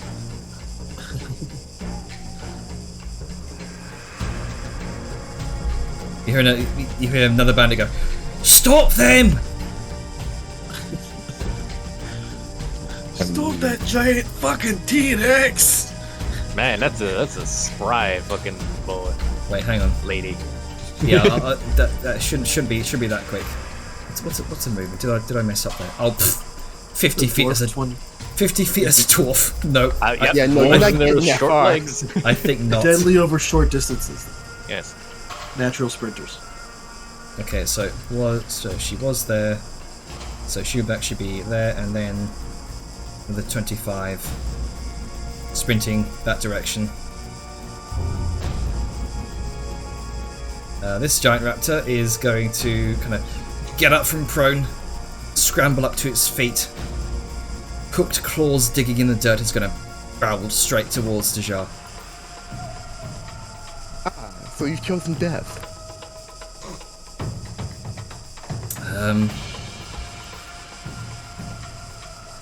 They're intelligent, but they're not that intelligent, so I think that's about what it would do. So, Bellum. Okay, so am I adjacent to this raptor? Yes, you are. Okay. Well, first things first, hiccup apparently. Yeah, first things first, free use object interaction, yoink.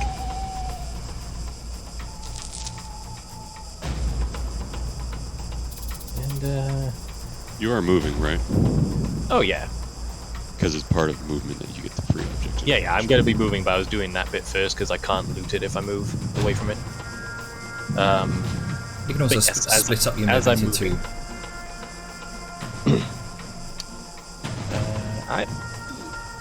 I'm gonna take the hit because I got potions. I've got like a few uses of my fighting spirit, so I'm gonna take the opportunity attack.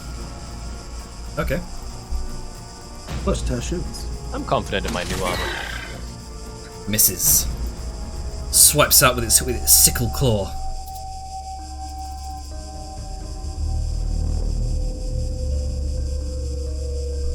Here. That's 30.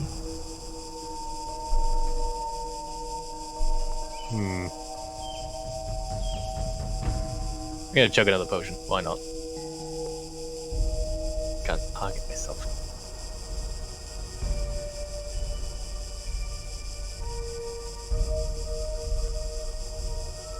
Alright. Oh.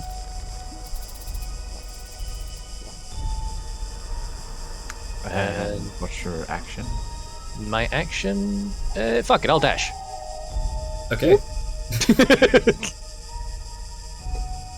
They must be sick of my shit. It's like, man, well, we're gonna be rich. We got all these things. Whoop. How can you find out how far can you dash? Damn it. I mean, if you move It's it, just double your movement double it, speed. yeah. 50, What's the so it's movement of a 100. T-Rex? You can dash 100. Yeah, T-Rex has a movement speed of 50, so you can actually dash 100 feet. Damn you. Now, do bear in mind that crater is difficult terrain. So you'd have to dash to move your typical You movement. could probably move like in increments. I'd probably say Still like, trying to like figure out. the walls here, so kind of sliding down, that'll be difficult terrain. But the center here, no. No, I I mean, mean like you can skirt the edge of it if you want. Yeah. I'm just saying, be mindful that you can't just cut straight across. I'm trying to figure out how to do. Yeah, you do the thing and then Oh, you doing a can, point during measurement. I think it's I'd- space yeah. or right click. Okay. Okay. You might have to sort of like move your token and then, yeah, okay. There you go. 40, and I can get right there. I'd say go slightly above. Right here? Can everyone actually see the map now? Yeah. Yeah. Yeah. Yeah. Okay then. Spice. Uh, Go to here where I'm pointing, uh-huh. and then move again. All right, you're fucking huge. Yeah. Damn, I'm huge. Big chonker. Can you raise 10 Alright. feet up? Actually, wait. You might be able to reach it. Now here's the thing. Let's see, T-Rex, that'll be 15 feet tall. Nah, not quite. Not quite. Okay. Well, here be the thing. I'm going to be Are right there. I'm thinking how to do this. Give me 1 second. I think you only have the bonus action left because you dashed. You'll also have 2 intelligence. That too. You are a big lizard. You are pretty much driven by instinct right now. Well, the Your instincts are friendship and murder. Not wrong. And food. Food is an instinct. But that comes under murder. Oh, including your mental ability scores. yeah, Yep, I'm going to target this you guy. are an animal right now. You are a beast. Hello and I can't even goodbye. understand language. Oh shit! Fuck you! Fuck Jesus you! Christ. Hang on. Why didn't That's that? almost the max damage roll. Oh, Oh, it was. You Max for fucking- them. Yeah. Oh, You These you are just all low-level adventures, y'all. you just hear oh shit, and then the massive jaws, much like that scene in Jurassic Park with the guy in the toilet. oh. Well, Why you gotta let's do her see. dirty like that? Wait. Not to fuck with this. How did you get a bite attack? Because you dashed. wait, no. to- Sorry, yeah. Oh, yeah, that is true. Sorry, I didn't think it was the bite. I That thought it was is like a true, bonus actually. action tail swipe or some shit. Thank you for pointing that out. Thank you. They're not dead. They're just, they're lucky to be alive. Yeah, they just had a brief flash of what their future might have been. Life's gonna be like, lives flashing They're before the their eyes. Angus right now. It'd be a shame to die sober. Oh yeah. you know what? Yeah, I'm just gonna sit here. Okay. I'm gonna sit here and be a T-Rex. that should be. Just menacingly stare. He's That just bandit's crush rage that wore woman. off. yeah. He kind of sighs with frustration and just And then kind of, rages again. and then Different kind of gonna, angry. He's gonna climb up here for his movement. Kind of examines the situation. Fuck it. And this goes back into a rage. Run away from him again. let's blue ball the shit out of this barbarian. Oh, most definitely. And You thought we'd be in trouble. that was his movement there. In fairness, they hit. Uses but, action- like action- one T-Rex and one Action dash to get up to Dejar. It would be Sadly, a I shame think if your you- pea brain isn't enough to fucking think of cucking. It's just thinking of murder. Oh no! What I'm gonna do is I'm gonna kill this woman here, and then I'm gonna run away. All right, so Simple brain tactics are fun. Giant It's like you came Raptor down to Vellum's level. is going to make a series of attacks against you, Dejar. With Let's pack see how this tactics. Go ahead. On the plus side, if you do get knocked out of it, then I am right here to cover you. Oh, Oh, speaking of knocking out. Oh, do you have well, do I you kind of jinxed it, didn't I? do you have your thread of fate on you? I Wouldn't do, work but I because can't. It would have worn off by now, unless okay. you used In all the 8 Yeah. hours. Yeah, it's It's 8 hours. midnight. Ooh, shit. Oof. Well, I don't have anything. You're very lucky on the placement on that shrink. Luckily, you're not adjacent anymore. So it's right center there. Yep, you are no longer adjacent. I still Have enough have. movement to close the gap. That's the Hold on. Hmm, Hold on 1 second. because raptors are pretty speedy. Oh yeah, but it depends on how much movement it took to get here. I think it do was right have. here. Yeah. Oh right, I that do one. have I thought it Cloak of Displacement attuned. You. I thought you had Been all, over this. Your cloak of displacement doesn't thought- work I well had the playing. ring. Okay. I thought I you had had to- I all took all the pieces No, I attuned. No, I took one of the rings off. I haven't attuned back to the ring since I left Dune Hollow. Last time you said the only thing you had attuned was the tiara or whatever the headpiece was. Yeah, I did. You but did on that the when road, you left the wall, yeah. but you And didn't. then I had the circulet. I only had the circulet attuned. And when we left the wall for the last 10 days, I did the garb and the cloak of displacement. That was it. Are you taking things as attuned on your sheet? Yes. What are you currently set to be attuned to on your sheet? The Wraith Circlet, the Wraith Garb, and the Cloak of Displacement. Okay.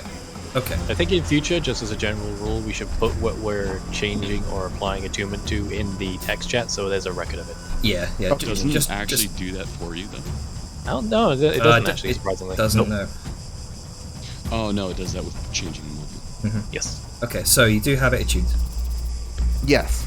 Okay, so Graf's just First going attack. Right. Second claw attack. Right, why? Oh, the cloak of displacement. Yeah, because there's no longer adjacent, so no pack tactics. Yeah. Mm-hmm. That's it. It's a very, very lucky. Yep. Yep. Yeah. The cloak is paying off. Oh There's yeah. a reason that you really attuned is. to it. I anticipated being fucking destroyed. So I was like, let's get Always this. anticipate being destroyed. All right. So with that Rex now no longer seemingly a threat, this one's going to focus its attention on the person who's taken all of the star metal. What you gonna do about it, bitch? First of all, it's going to lob 2 arrows at you. Well, it's going to fail Both of them miss. because superior armor.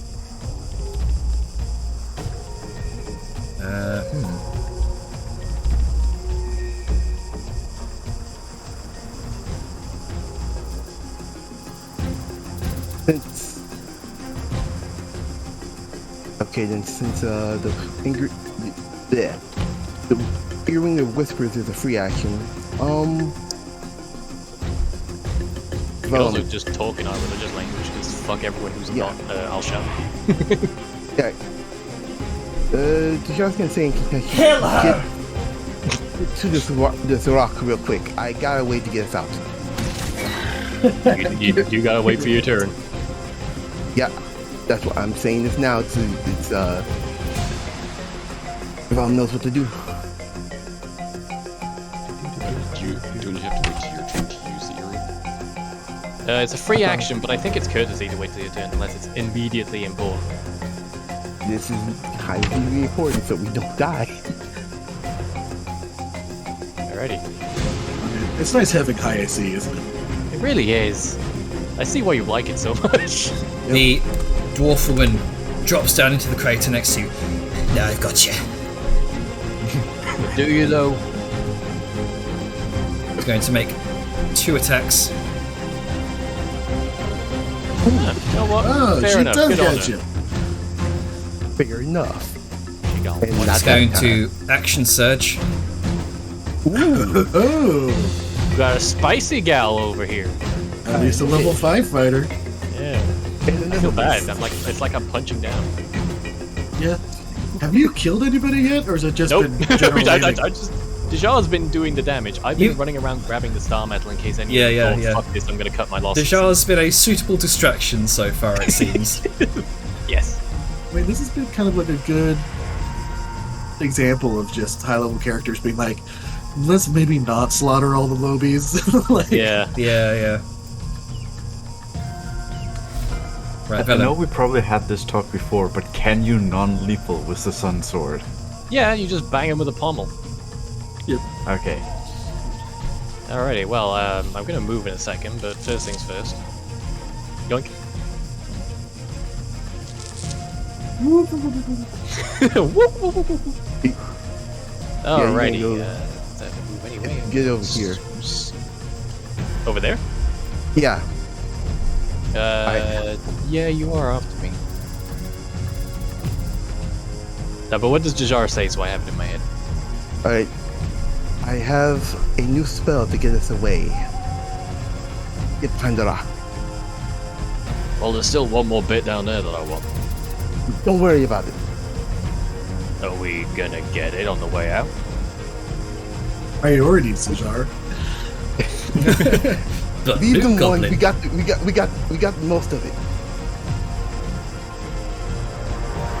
I can't say more because this is very brief interaction. In fact, what I said was already too much. 6 seconds. Yep. Okay, so regardless, for the moment, I'm gonna swoosh here. Hey, get back here! That's my cut. We tried to be nice. And at that point, I'm going to bonus action Fighting Spirit.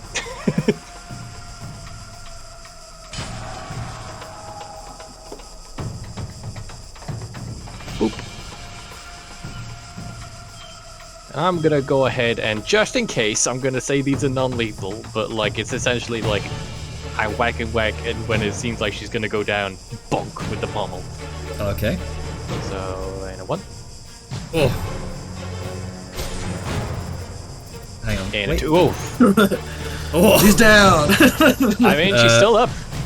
God bless her, she's still up. But I have one more wait, attack, so... hang on. So 40. Oh, that would knock her unconscious. Oh, okay. I Oh, don't- so that's the hit that put her down. The 31 damage, yeah. That's the concussion that put her down. As you just into the back of the head, she kind of slaps onto the ground and just rolls down into the center of the crater. Just, You thought you just had to worry about the T-Rex. just face full of dirt. So at that point, Van was just gonna look back, having just even surprising himself, but he's not letting it show. I'm not done yet. Oh no, I'm just removing Sorry, her I from was the turn clearing my order. throat out before I said something. We tried to be nice. You got 2 options. You can leave, or you can stay and end up in a not so great state. Make an intimidation check. Considering I haven't even like this is the first swing I've taken this fight, and it took somebody down. That's hopefully going to get me some grounding with this intimidation. 17. Okay. We'll see what the reaction is. And that was my action bonus. And since she's down guy's now, I still can just raging. fucking move. Oop, that's not. Since she's down and not gonna provoke, I can swoosh over here with Dejar. You still have 1 attack left, don't you? I do have 1 attack left. Let's give this rack roll whomping.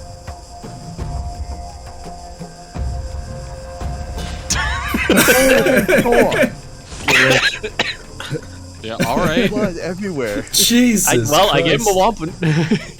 With the All right, with the show off. with the I'm not. you watch as you kind of bring your sun blade forward. It surges with divine radiant energy. That star metal in your pocket seems to mimic it, and seems to assist you in your attack.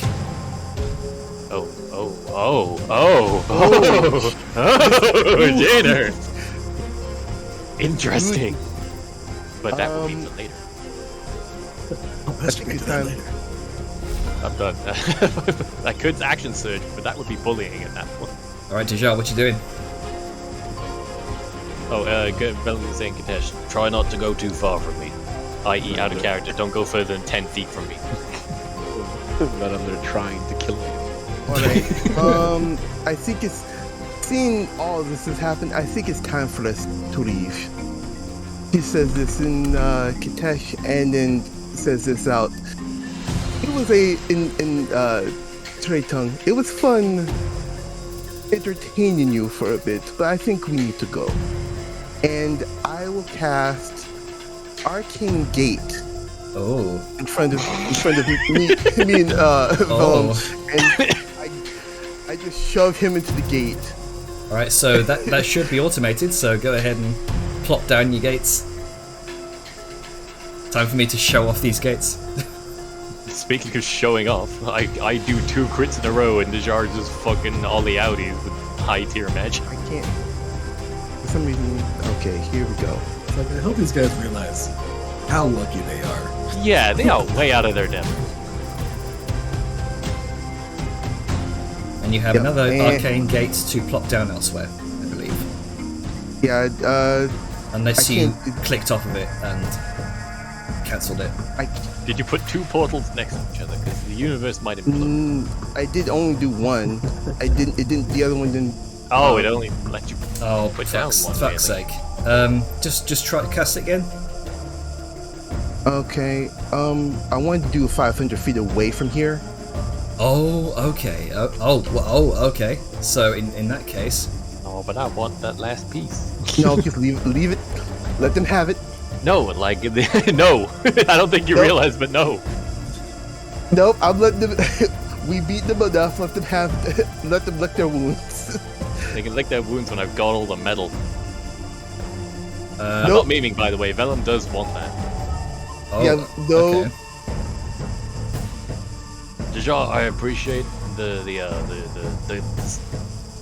I appreciate the flair, but I want all of it. I don't want much. The Jar looks at Vellum with a very stern look that you have not seen in her face. We are leaving now. Leave that as it may be. They can have it. We have most of it. 6 seconds, guys. Yep. That was I tried to keep mine 6 in. So And do you resist being shoved? I do resist being shoved. Sorry, Okay. Dejar, this stuff is clearly divine and I want it. Right. Just go ahead and make me an athletics check versus Vellum's athletics or acrobatics check. This would be a shove attack. Sorry, Spies, I don't want to be like anti-helpful No, and it's no, a really cool moment, but like fuck man, Star Metal's rare as shit. I ain't leaving any of it. No, Hey, it's you just a haven't had a character. conflict like this in character before. This is an interesting change. Yeah. Dejar might so- be pissed later. Well, that's a 3.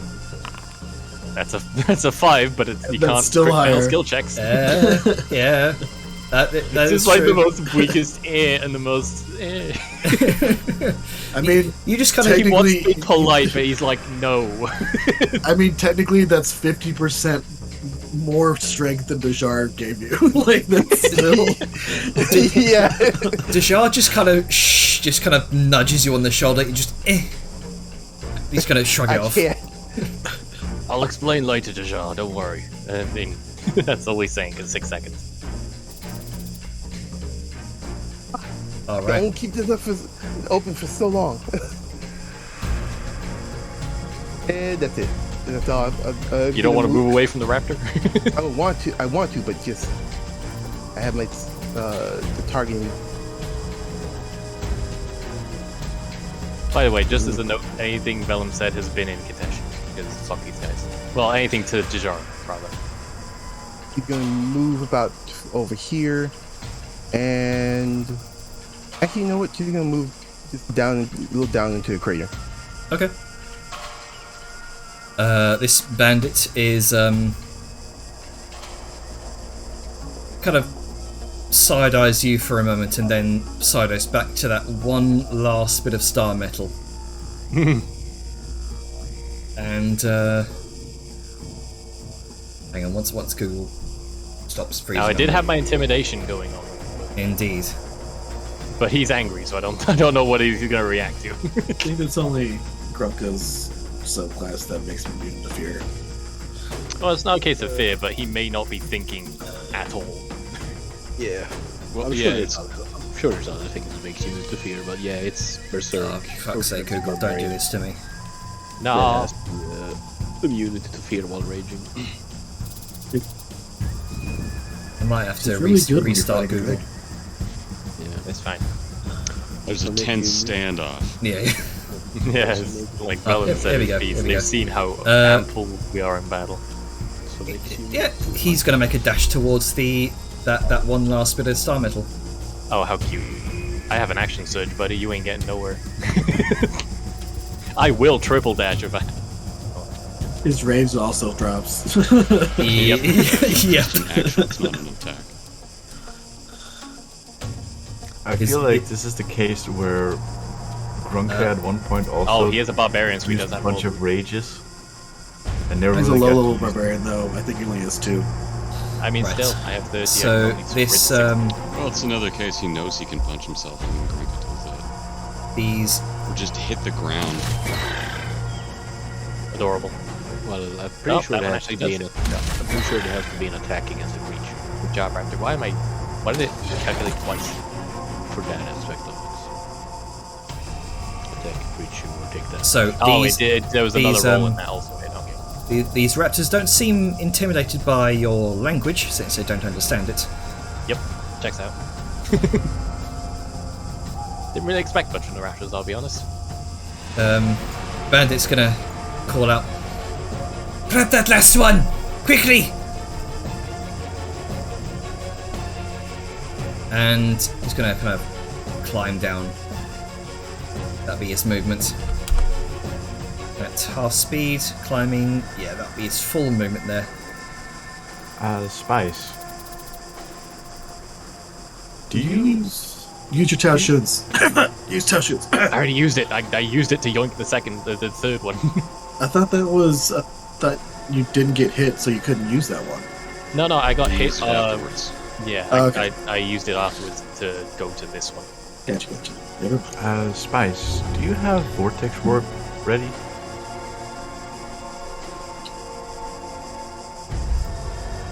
Bonjour. As these two raptors converge around you. Ah, they're actually hitting me pretty reliably now. Advantage, yo. Yep. God damn. Alright, Vela.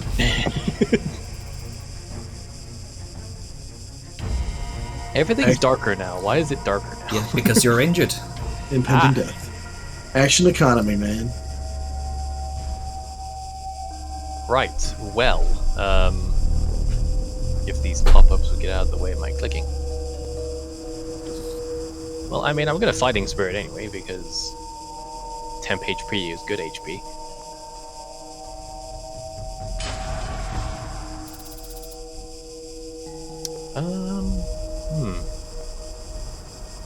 I could. Do you have any potions? No, bonus action is to Fighting Spirit, so I could have potioned. Probably would have been smarter actually. I take that back. This one's badly injured. It's fine. I've made my decision. Don't Yeah, worry about you have made your decision. it. That's fair. You can see this one looks a lot more haggard than this one. True, but I don't want that barbarian to get the star medal. So It's not like you can't take it from him. I guess, but he can. Why did my action surge? I haven't action surged yet. That's what I was going to use it. Yeah. What you doing? Right. Let me just do some measuring here. Sorry for taking so long. Things have occurred to change my actions. Indeed. I can get to there, but I would provoke twice. You can use an action surge to dodge. I could do that. Or disengage. Or disengage, actually. Dodge does disengage would be good. It would. Yeah, you know what? I'm getting far enough with distance that disengage is the better option here. Because if I dodge, I could keep the dodge till next turn. But yeah, you know what? I'm gonna action to disengage, and then I'm going to action surge to dash. Okay, All go, right. just go around the gate. Yeah. I'll explain later, Deja. And then he's off. Both raptors kind of swipe out at you, but you're far too Don't go nimble. through. Don't go through it because it. I gotta enemy- swoosh around it. That's the tricky thing. Yeah. And then bonjour. Let's see. I'm gonna check something here real quick. It ain't worth it. It seems I got something for that. that intimidation seems to have worked on him somewhat. Okay. What I'm going to do here is, while Vom is dashing forward, Vortex Warp. Oh. So you got three raptors on you right now. Just need one coming around the back of the rock here.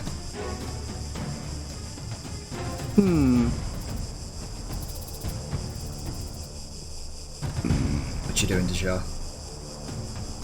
Gotta think tactically. May I remind you one thing about Vortex Warp? Because it's something I fall into a lot. What is it? you have to be able to place the target on a surface it can stand on. You can't put it into the air, but you can put it upward.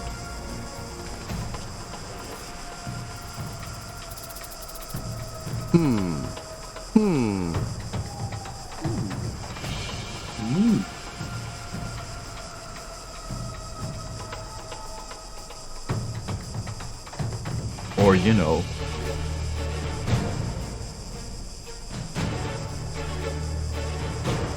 That would be funny. or better I'm yet, fine with whatever decision you want to make.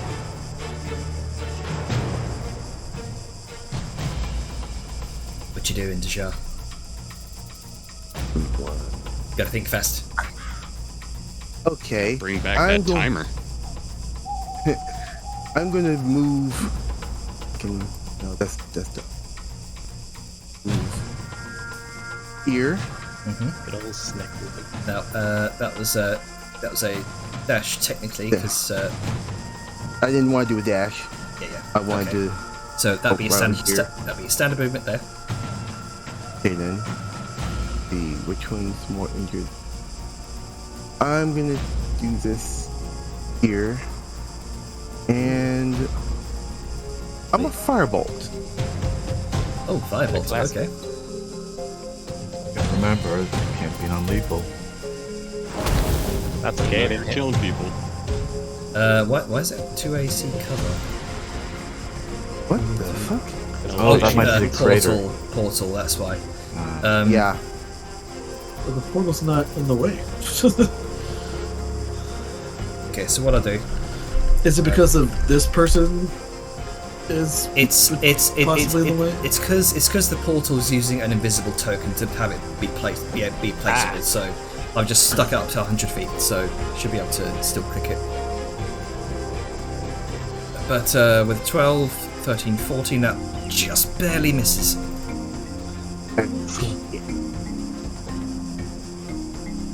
Seems to duck out of the way.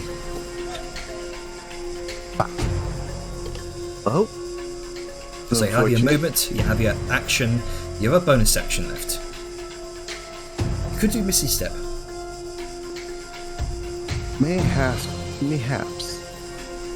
If you have See that how far prepared. I do have that prepared. See, I'm trying to measure exactly feet. Nope, that's too far. Yeah, I just want to say, didn't you just use the cantrip? Yep, that was I a used the cantrip. that was Yep. a cantrip. So you'd have to cast it first level. Bonus actions. Bonus action, Misty Step. That's a So- spell. He used a cantrip. I'm just concentrating on the arcane gate. So You could use the terrain to your advantage. I could. Yeah, I'm gonna do that. I'm gonna misty step upwards. Okay. Let me click.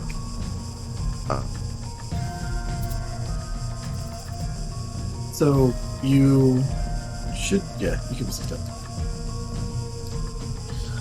Misty does step.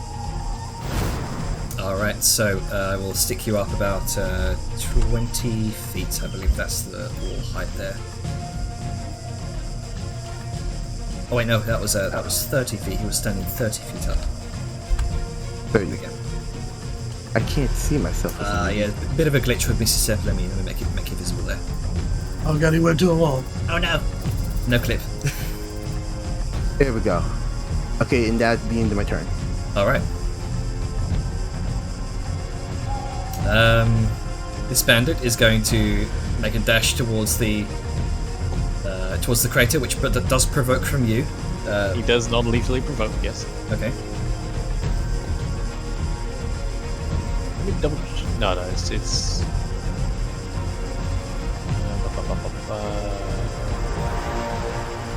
Okay, yeah. Sorry, I had to double check the wording on Fighting Spirit. It does not apply to this roll, so it should be a straight. No, it's still using advantage. Well, That was the it's a- first roll, so it doesn't matter. Yep, it's 11. Takes a kind of bolt to the head, kind of stumbles for a moment. And it continues on.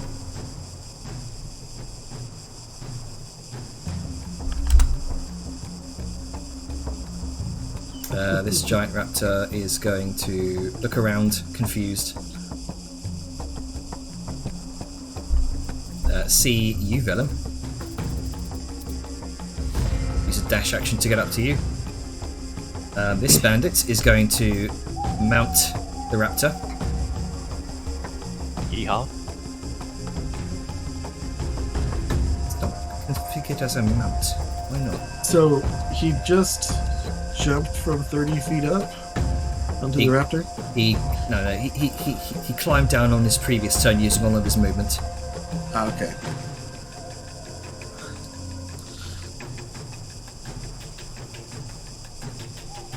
And he's going to mount up. There we go. I think I would use half of his movement to do so, since he is not a cavalier. Yep. And going to look over towards Vellum, who's his bright shining beacon. He's going to make Hello. two longbow attacks. Again, oh, because he's in darkness, that's why. And Raptor is giving me cover. Yep. Probably. So would miss either way. So I'll just there we go. Normal attack. Misses. Shoots his own rat. You hear "Yah!" and you hear these rapid footsteps. Man, that's just baby boy.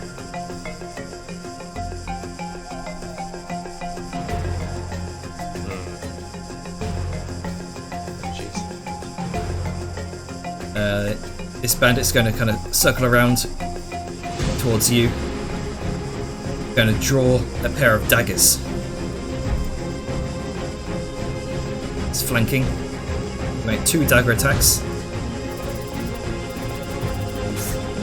Misses. That one hits. Gonna use sneak attack. Flanking.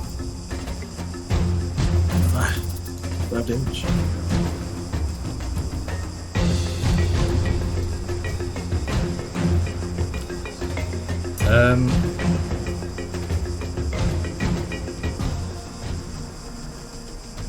You know what?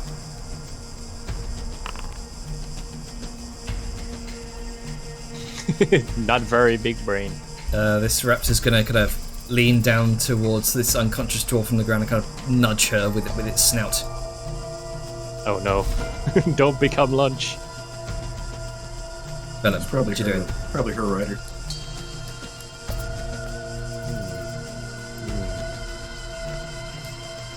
Well, I mean, I'm gonna bonus action potion anyway because, yeah, there's no reason not to.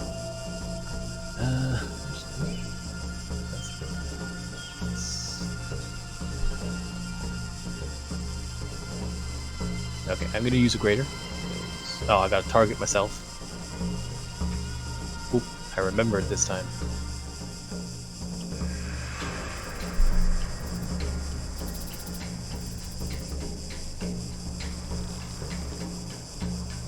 Not terrible. Couple of ones, but overall good. Somehow provoking from 3 things does not seem like a good idea. Can't imagine why. And you're not in a good amount of health at this point. I mean, yeah. I'm at like a third. Yeah, I would know that with the ring. Indeed.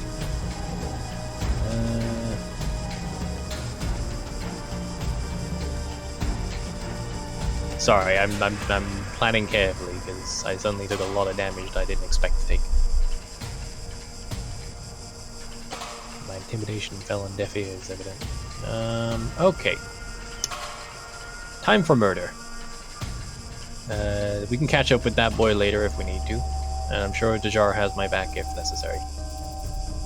Here.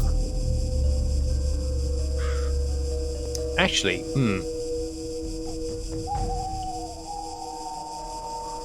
Okay, free action earring.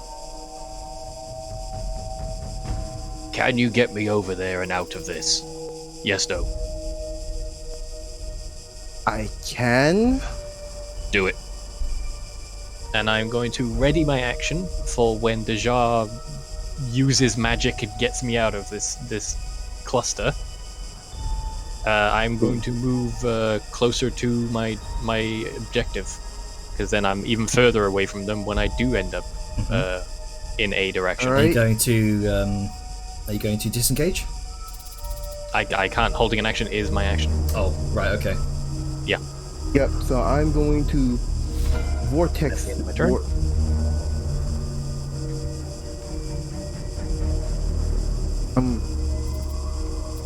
I missed it. What are you actually holding your action to do? Move. For me to vortex warp them, Oh, basically. Yeah, like I'm gonna move once I'm warped, and then I'll be further away from the problems. Alright. Do you go ahead and do your vortex swap? I just want to add, you are well within all ranges to do Vortex Warp. Yeah, Yep, you wouldn't that- have to move. You can just pick it up and I guess move if that's what you want. Yeah. I mean, you could hold your free action to just pick it up. I mean, we'll worry about that when I get there. Let's get Deja to do what it do. Okay, so I'm gonna. You would have to Target. move to get a free object interaction. Which I held my action to do, but that's a conversation for when my action comes up. One step at a time. Right. Just wait for them to shout. You just target Vellum, cast the spell. Yeah, that's what I'm gonna do.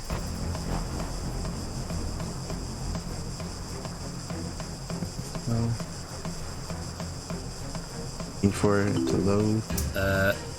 I will just I don't know if I can choose to fail. I'll roll with disadvantage, I guess. You can choose to fail. Yeah, I know I can I choose think it to just fail, means but like mechanically with the roller. Oh, There we go. sure. I did it at a disadvantage, so we would have more chance to fail. Okay, I'm gonna put him right here. Alright. Since that's not apparently working. Oh, there we go. There we go. I am here now, and that triggers my readied action. Nope. Oh, sorry.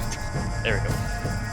Alright, you That poor barbarian. Yep. What the fuck, He's man? like, okay, I swear I made it. They're back there. They've got him. You kind of phoom, land in the crater. You see this bandit kind of hands reaching over the rock, and as he kind of places his hand on it, there's this shock of radiant energy that surges through his hand, and he takes a point of Here's why radiant you wear gloves, damage. kids. 6d12. Oh, 1d6. He takes Okay, 8 points of now radiant for the- damage. Sorry, now for the question. If my movement is part of a readied action, do I still get my use object interaction as part of it? I would say yes. No, because that would be part of your turn. But if Janner says yes, Janner Well- says yes. It would be part of your turn. But it's not part of his turn if the turn It's outside of my turn. I am using a reaction on someone else's turn. That's why I was uncertain of it. Right. Because while it is part of the movement, Mr. it Rules is Lawyer, part- what is your expert opinion on this? Checking it out right now. I do want to agree, because this is kind of fickly. From my understanding, and this is something that it could be important for precedent and how the combat goes, you get a free object interaction like opening a door or doing things like that if you move on your turn. However, holding an action, you have to hold your action and declare what you do, and it's very specific. You can hold an action to move, but you're not moving on your turn, so you're not getting the free object interaction, which is, by the way, very limited, so we need to be careful how we do it. You can't get things from bags and stuff like that. I think the issue is that use object doesn't say anything about your turn. It just says when you use an action, you can do use object or like interact with object while you do another action. Okay, so Then if there's nothing that says it about its turn, about it being on your turn, then I would allow it. Cool. Alrighty, good to know that precedent is set. Alrighty, then I'm gonna fucking yoink this shit. All right. I'd like, as I appear and just like see him there. I told you it wasn't worth it. Yoink. You hear him kind of grumble under his breath, and he kind of goes to draw his blade, but he seems to be reconsidering his decisions here. Right, well, I'm gonna move and see how he responds to that. Oh, you want me to go there, I suppose? Why? You have more cover that direction. I guess I was just gonna get further away from the baddies and more towards where we're going, but... And that, you know, I don't have time for thinking, and I don't think Deja can convey that appropriately in the short amount of time of a reaction, so I'm just gonna go with my original plan. Alright. I provoke. Does he take the opportunity, or is he so cowed by the intimidation that he decides it's really not worth it? Up to him. You know what? He seems demoralized. I got cucked out of 2 rages and then yoink. When the fighter takes the role of the fucking thief. Basically. Imagine if I had quick hands. Kind of looks back. You see him kind of look back to that individual who was on the ledge, sort of barking orders. Which you now notice is this sort of bandit with this this pale white kind of silvery mask that hides his face. Kind of looks to him, kind of shrugs, and you hear the bandit kind of the masked bandit kind of respond, "Well, go get it!"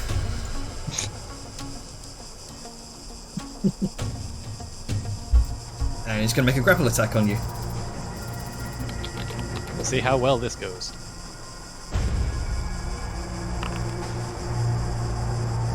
Well, I mean, I don't think I can roll lower, but I'll certainly try. Don't make me. Sorry, I got the Dex and Strength messed up there. Switched, so it should be. I mean, add a modifier on and then. Yeah. I mean, that wouldn't work anyway. So either way. Come on, I'm trying to be nice here. Okay, I'm just trying to get paid.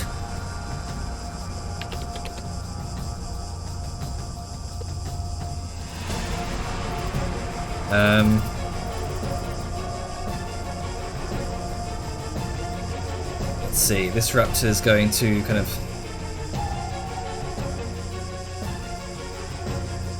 strut up to the bandit. This bandit's gonna make a couple of longbow attacks on you, Velen. Nope. They've lost all their morale now. Oh, they really have. Wow. Okay, two ones in a row. I like how Bounces the off animation made it look like he hit his friend. Yep. The poor barbarian. God, I'm really starting to feel bad for these guys. They're so out of their depth, but I can't just murder them. They're bad people, but do they deserve death? Well, here's your time to prove your morals by not killing them. Oh, I mean, yeah, Vellum used to not kill people all the time, and then, you know, people who weren't humanoid.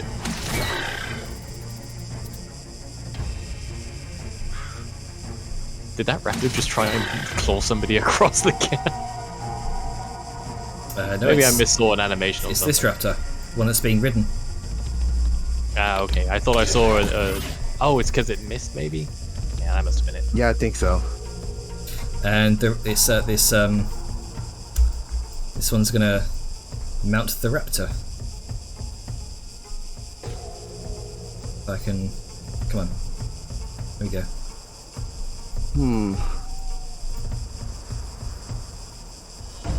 That's half of his movement. Gonna draw out the longbow.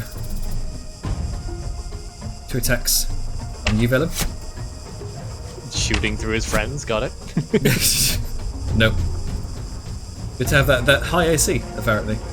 Well, I mean, it also helps being behind big targets. This raptor is kind of continuing to nudge what seems to be its rider, unconscious on the ground. Okay, I have a plan. Like that response from the barbarian, I'm just gonna call him. Just gonna very surreptitiously say, "Look, take a dive, and I'll leave some coins behind.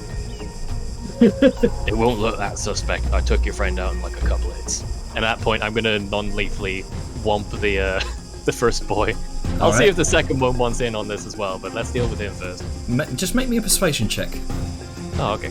Yeah, that's fair. I should probably do that first. Remember your courtier theme. Oh, it's automatically added.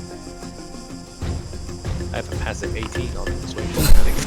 Oh, this fucking noise! Okay. when Okay. the fighter can do 28 on persuasion. To be fair, you are running around with a literal blade made of light. True, but I don't even have a high wisdom. All right. So go ahead and make your non-lethals. I'll just give this guy one bunk. Oh. And I'll. Can I hit the rider? Yeah. Okay. Then I'll give him a bunk and see if he also plays along. Okay. What are their reactions? Because I do have one attack left if one of them doesn't want to play ball. They seem. Yeah. Just make an insight check.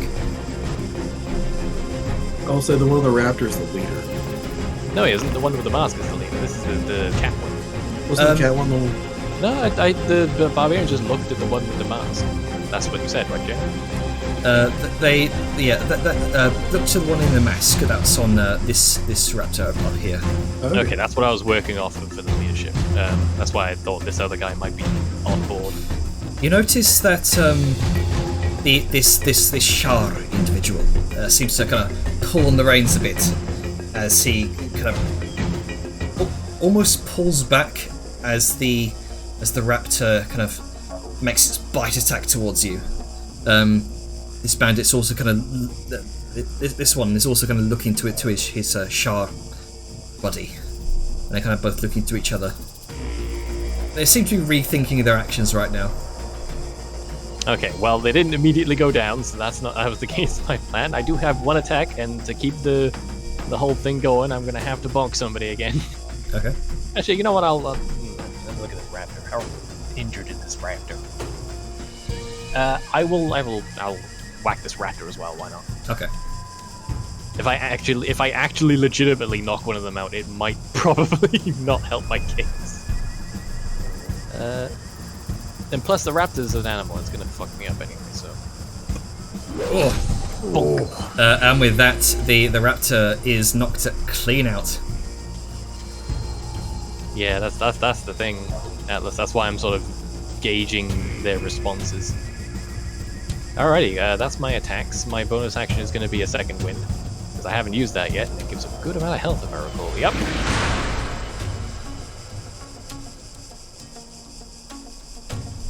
I can see! I can Fight!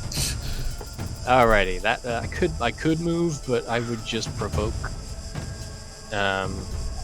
Yeah, I would. Actually, where does?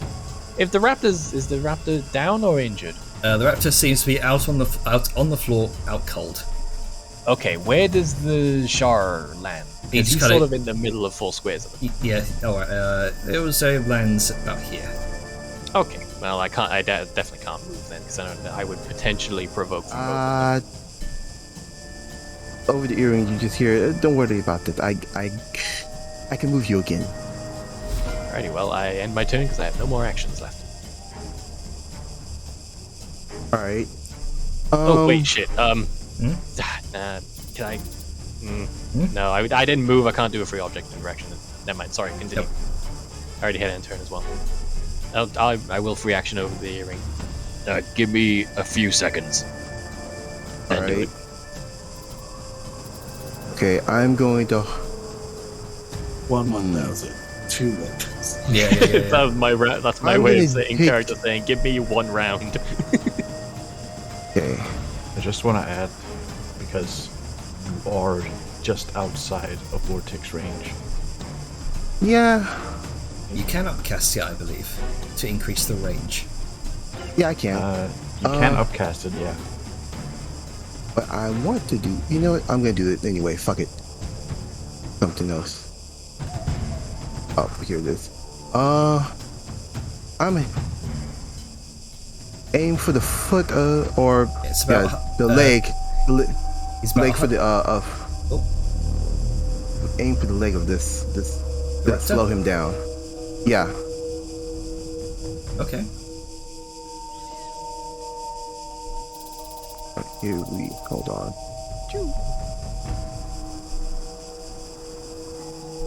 Here we go. That's a light crossbow. Okay, that does hit. The raptor does seem haggard, injured. Sweet.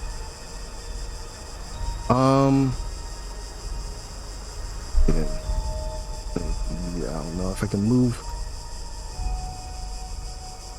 Probably just a little bit further up, and that'll be it for me. All right.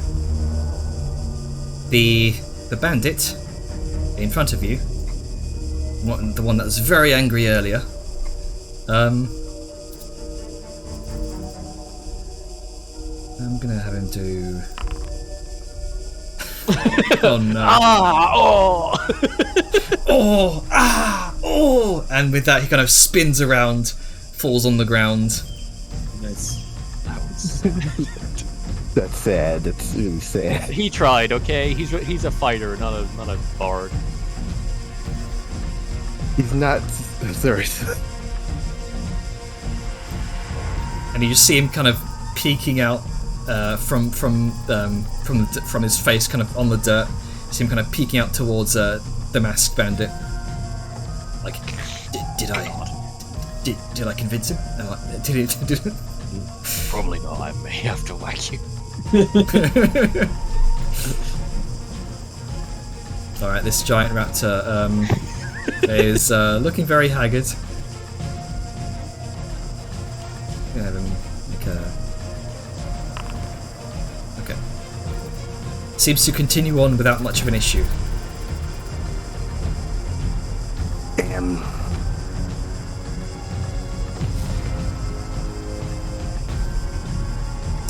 This one's gonna see his buddy and is going to try and follow suit. Falls into the other He's raptor. a much better actor. He Oh, went- apparently so. He kind of trips, falls over his own leg, he did collapses to the theater ground. in high school. Yeah.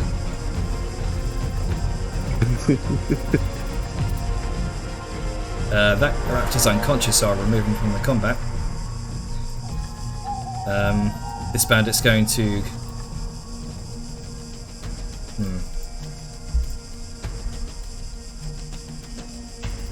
Kind of lean forward and do a kind of side swipe as he sprints by with the raptor with a pair of daggers.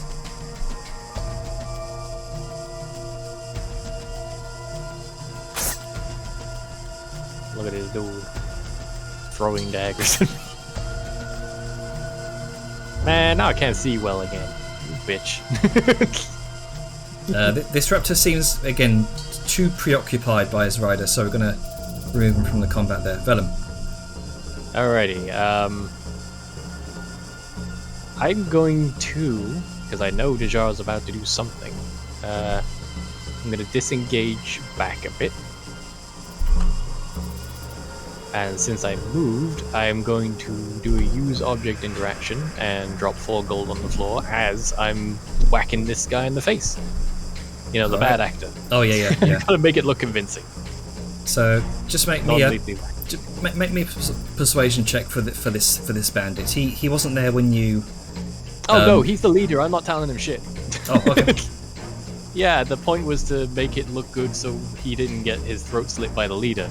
So I'm gonna, okay. make a show of it and knock this guy out, but like drop some coins as I'm doing so. So 1 bonk for you. Oh. Non-lethal, of course, Mm-hmm. just to make it look good. And should have probably attacked a couple of times before I disengaged. I didn't disengage. What am I doing? I can't attack. I'm sorry. My brain's got 50 things going on. I had 2 separate plans. I apologize. Ignore that attack. Take it off. Mm-hmm. I will just... Okay, so it was action to disengage. I moved. Item interaction to drop... to try and surreptitiously drop 4 coins on the floor. Alright. Make me a sleight of hand check. Just a sleight of hand check. Will do. Okay. Not terrible. Sort of like just kick them back in the dirt as I'm moving. And that'll be my turn because I disengaged. Make sure you take that damage off because obviously So it didn't happen. It's alright.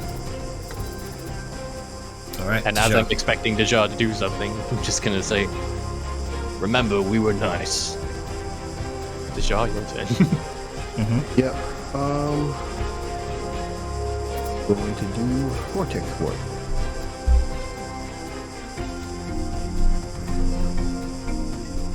And Sorry, I've been a bit all over the it's place. Vellum is currently 90 feet away, so you'd have to upcast that. Yep, I know. Or move. Or move a bit closer. I'm moving a bit closer first. Oh, there you are.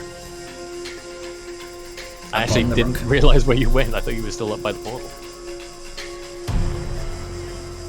Okay, so here we go.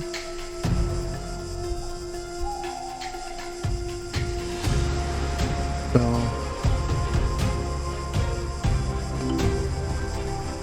I choose to fail. With the same roll. I'm very consistent in my choosing to fail. Very consistent in my failures. Yeah, I mean, I've done them so many times. It's like an art. is that right there? I have reliable talent for failure. As you and right next to the portal. And we definitely got all of it, and we can ollie the fuck out when our turn comes around. Alright. Yep. I recommend using what movement you have to maybe get closer to the portal so you can be safely out. Yep. And moved to that. Moved to You A can little bit. You still have you movement, can use all of your movement to sort of hop down safely to the bottom Yeah, there. it's- Or that's what I'm gonna do. we can risk an acrobatics check to take no full damage. right? Just do a long jump. No, you wouldn't have a lot of strength. whatever. Actually, you know what? Let's do an acrobatics. Alright. Going good. And here we go. 20. Okay, so without much issue, you kind of land down on the ground without taking any full damage. Alrighty. And see how 35 feet. 5. Yeah, there were since you just dropped down. There's no movement penalty there, so you can just use your movement as normal.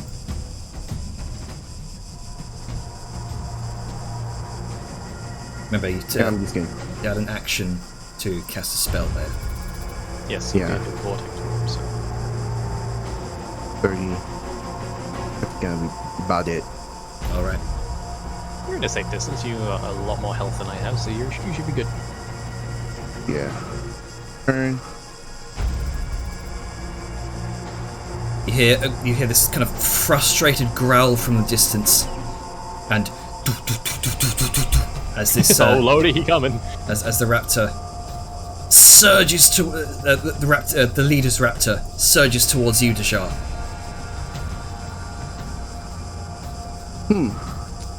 Unfortunate. With his dash action, that's all he can do. I got you. Bandits, he is pretending to be unconscious. I think he's out of the combat now, let's be honest. He's going to make 2 dagger attacks on you, Deja. Okay, try. Disadvantage. No, that cloak is coming to fruition. Willem. Dajar's next, so I don't really need to go over and help her. I will ready an action to jump through the portal when the fuck she goes through, because I feel like that's going to be her next turn. Alright. It's like, Okay, now we can go. in Kiteshi. Alright, and I'm gonna use my cloak's ability. Not the cloak, the Mantle, or whatever the fuck. yeah, the garb, Yeah. and use Misty Step. Okay. Very helpful, Arcane Gate. I can let me do it for some reason. Did you target yourself? Yeah, I'm targeting myself. Want me to... Yeah, just can you do it for me? Cause Sure. but there we go.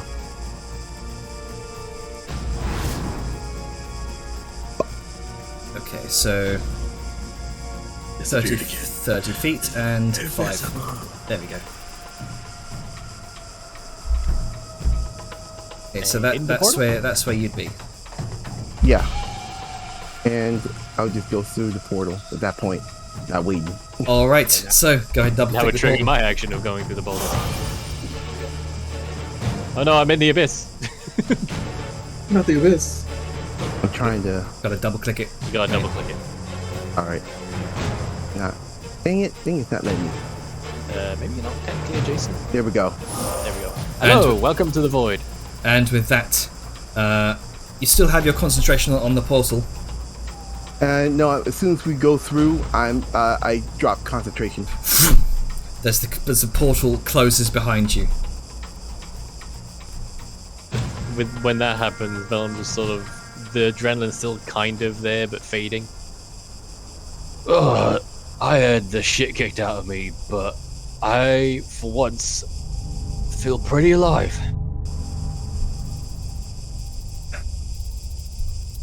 You are very stubborn. I was just gonna let them have at least one, but no, you want to get all of it. If it was anything else, I might have been the same, but And he's gonna take one of the smaller pieces out, just like hold it in his hand, and then sort of have the Sunblade near it. Presumably it has a similar reaction to how you described, Jaina. Sorry? Vellum's getting one of the chunks of the star metal out and putting the Sunblade near it. As you kind of put the blade near the star metal, it seems to glow in response. now, call me old-fashioned, but I'd say that's something from the Sun Father, and I'm not about to let them lot have any of In it. fact, you take you see Dajar, what looks like a subtle glow emanating from beneath Vellum's breastplate. He would point it out. There's something glowing underneath your armor. What? He'll sort of like turn the blade off and put it away, and then look for the glow on his armor, and then fish out what I presume is Alsham's favor. Indeed, you take out the amulet. It glows with this radiant light. It's at that moment that you feel something odd. It's difficult to describe the feeling most might have here. Is it a catch in the throat? The tremoring of the hand? The slight weakness in the knees? It's not the adrenaline. Indeed, there is part of you that knows, deep within your heart of hearts, this is some sort of message or sign. Maybe even a test.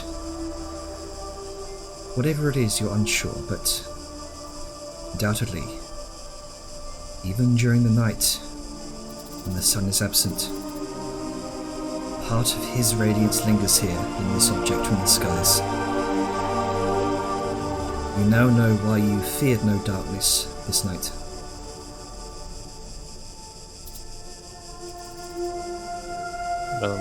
Pausing, still sort of holding the amulet out by like extending the chain a bit and letting it dangle. Pause, there's a slight shaking of the hand before he finally gathers himself. I'm sorry for taking that big a risk, Jajar, but you can see why I did. Yes, and I'm also very glad we let them survive. It didn't sit right. I mean, we've come across a lot of people and things that maybe, in hindsight, we could have let live, but I'm not a murderer. If they're just doing what they gotta do to survive, then didn't feel right just doing away with them like they didn't matter. I came close to taking one of their lives while I was big. Yeah, you were vicious. Now you see what I meant about having a caged beast. Oh yeah, I thought you were just talking about the dangers of magic in general. I didn't think you meant like a literal beast that would murder everyone because it's raw death and instinct. No, I I meant exactly what I said. If Right, I well, if I let think loose, it'll be fine as long as you warn us before you do it. Then we can be prepared.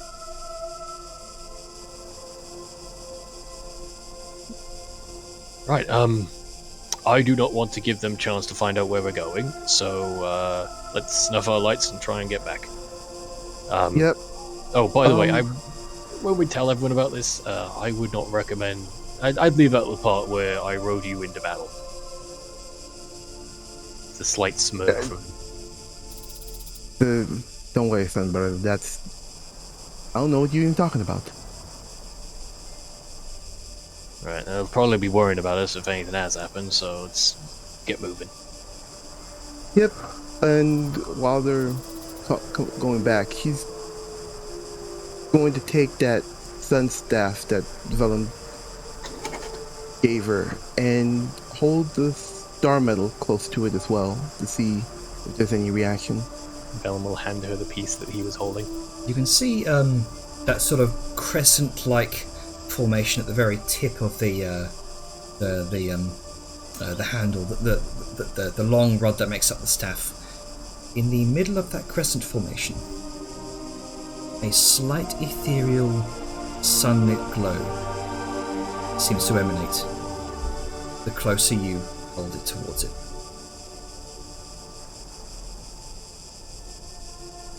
Jajar is going to definitely...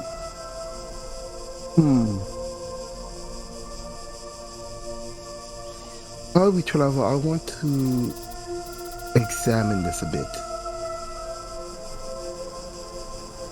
Well, that's fair. Just make sure to get it back to me at some point. When I feel ready enough, I'm gonna want to know how to work this stuff. I'll put it in the chest in the wagon when I'm done. Thank you. Not a problem. Okay. Yeah. That's it.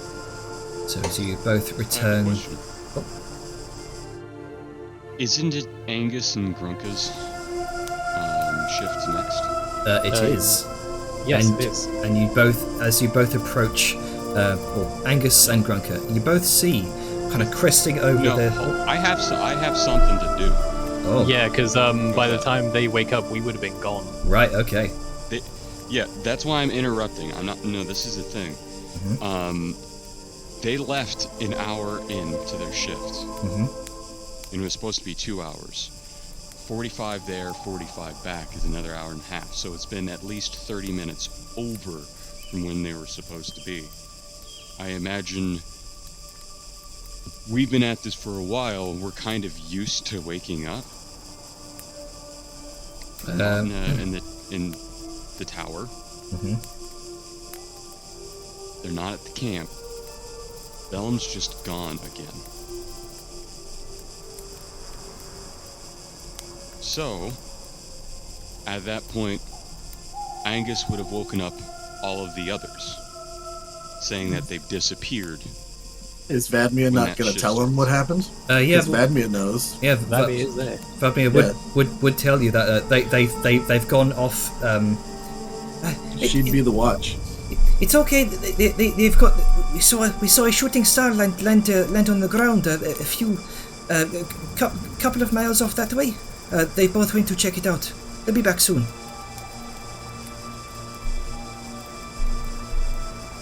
So, if that's the case, you know, he said, all right, when are they coming back? I'm not sure.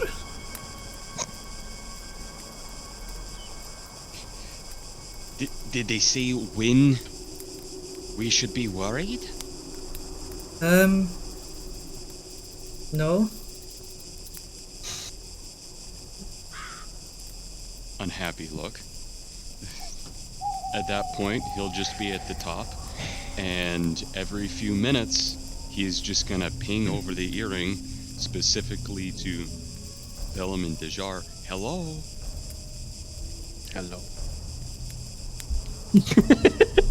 So whenever they actually get back within that range, they'll start hearing him trying to call out.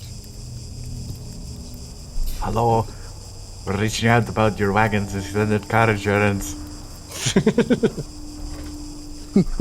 It's that moment. Eventually, we would get Yeah. within range, Yeah. Jedi, I assume. So Yeah. Vellum will just respond quickly. We're all right. Sorry for the worry. We'll be back very soon, like maybe, I don't know, 15 minutes, 10 minutes. For quick. It was kind of a last minute track, but I'll show you why when we get back.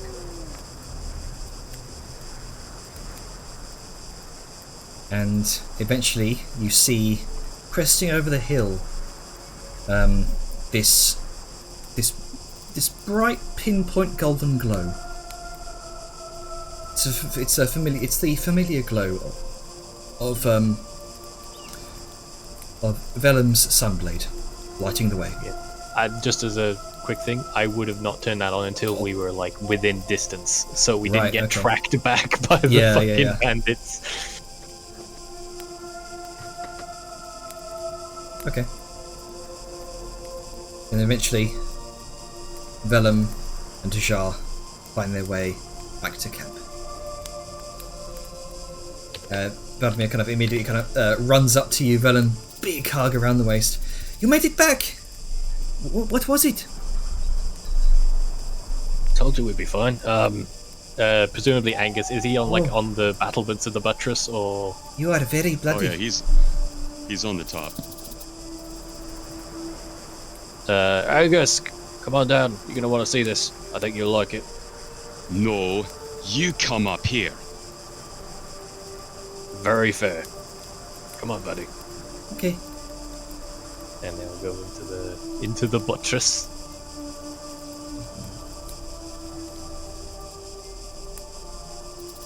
Angus is up there. He's at the top. He's squat on a stone. His arms are crossed and a foot's tapping. Oh, this is like angry father. Ooh, How yes, high it up is. do I go to be on the roof? I don't remember. Click the ladder. 30 feet. Oh, I didn't know you could click You the can ladder. click the ladder.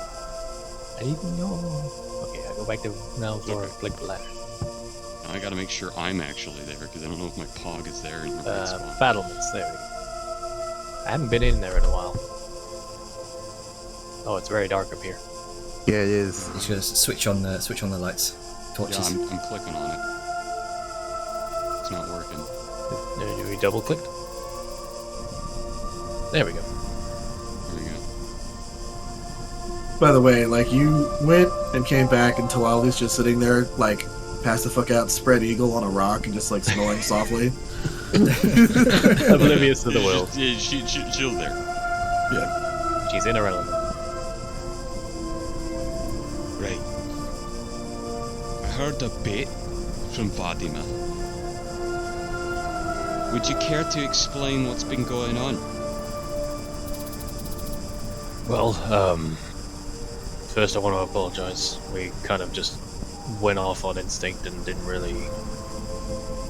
At the time, it didn't seem worth waking everyone over. Just something that could be done quick. You're covered in blood! How much of that is yours? Some. But, right. This will make it easier to explain. And he's gonna fish in his bag of holding and pull out the big chunk of star metal. We saw this falling from the sky. As he brings it out, this is golden glow that seems just as bright as the brazier behind you. I've been hearing about this mostly through rumor. But this is metal from the stars, and I did not want to miss out on an opportunity like this. Give me that. Maybe later. Give me. Vellum. I'm a dwarf, but even I wouldn't leave behind my friends with no notice to chase after something shiny. You'd have noticed Sven.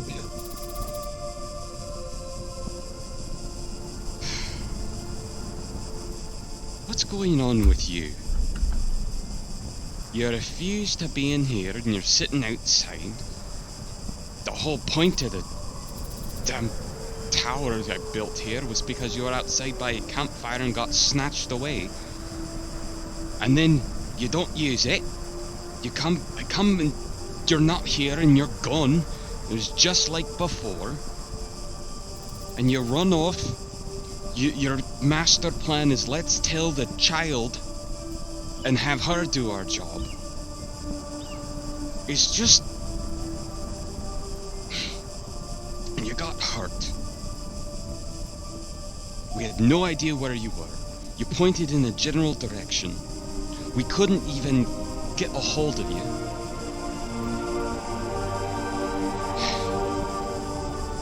Look at this. If this wound had been just an inch deeper, you'd be dead. And there would be no one there to help you. You're right, Angus. I don't know why. I just got so caught up in everything in the moment. I could have been smarter and I should have been smarter. And this isn't even just making you worry. I know if things had been different, things could have gone badly. And while we held our own very well out there, it was a risk, and I took too many of them. And I'm sorry.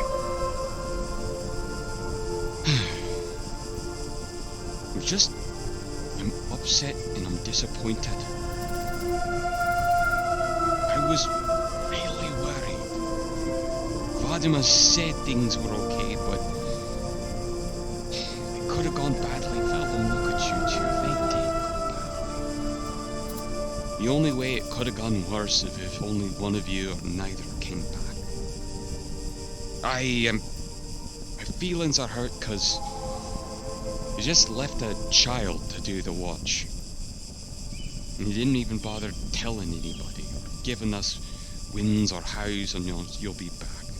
I understand it was an important moment for you, and I'm glad to see you getting into the dark and not being afraid of it. It's just...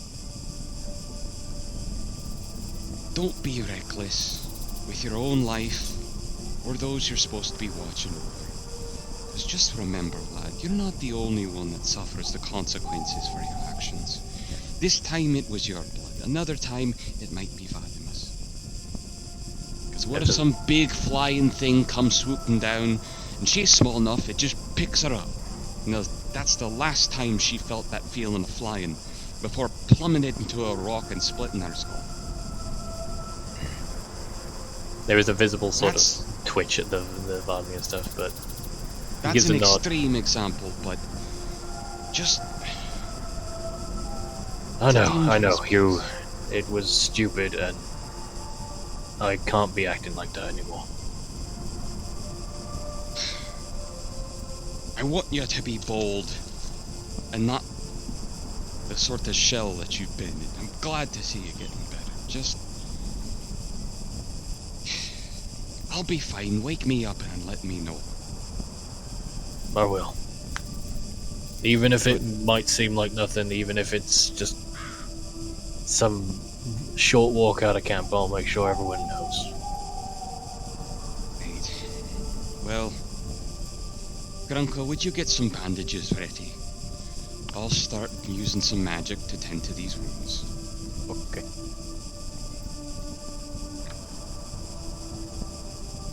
Well, don't forget about Dejan now. She did better than I did, but also because she turned into a giant fucking dinosaur. I meant the both of you. I'm not gonna ignore an old Sneaky over there. I can't. Her blood practically glistens. Kind of pokes at you a little bit. Pokes the wound.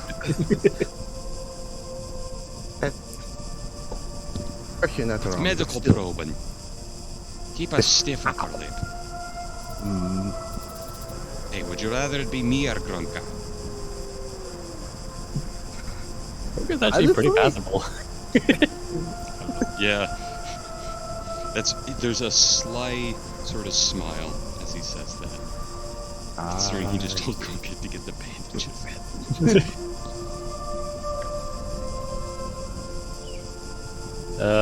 As Vellum's being patched up, he will sort of look over to Vladimir. No, come here, Vadik. Some really shiny bandages. they're made of silk. Gonna make their way over to you. Gonna just tussle her hair a little bit. I'm sorry, buddy. Angus is right, and as capable as you are, I shouldn't have left you by yourself. I shouldn't have. I shouldn't have let you go. She kind of gives you this kind of faux frown and pout. Well, I promise not to leave you by yourself anymore. I'll try to be a little less reckless. You do that. And she just immediate hug on the side.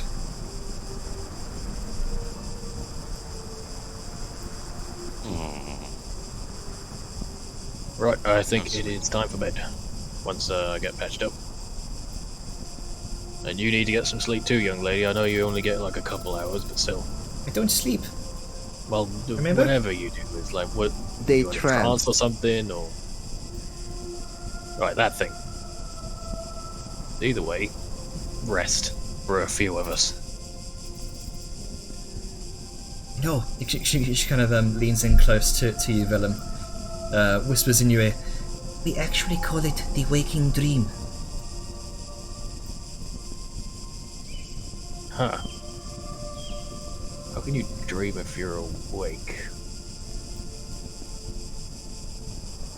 Is it like daydreaming? Sort of. I used to do that on slow days in the smithy. Just kind of zone out and stare into space. The stars are still going. You kind of look up and those starfalls are still happening. They sure are. Little miracles of the night.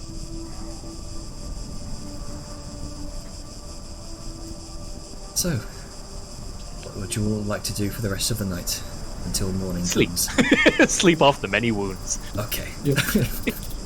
I will say that Dejar and Vellum do have to restart their long rest, so they'll be Yeah, sleeping yeah. a couple more hours into the. Yep. Yeah, they're gonna Good be. thing we have a wagon. You can't. Can't sleep on the journey? N- It has to be like the uninterrupted sleep. Ah, okay. So so we can't transfer over. So Well, I mean, okay, yeah. If you go to sleep in the wagon now, you don't get shifted around whenever the Yeah, wagon but starts that moving. kind of counters what Angus was just talking about. It's like, you're not using the buttress, man. Immediately goes to sleep in the wagon. yeah. Like, alright, fuck it, whatever. Alright, fuck it, you in. I'm not letting you in anymore. So I mean, nothing of it. Yeah, bit of a lay-in can't handle. Yeah, no, it'll be fine. It just means we won't have morning crafting time, and instead those extra hours will be used sleeping. Well, he won't have extra crafting hours. Oh yeah, he'll just For have a him. lay-in. Those, yeah, for you too. Okay, so as morning comes, Daylight come. everyone go. Sorry, I couldn't help it. Day.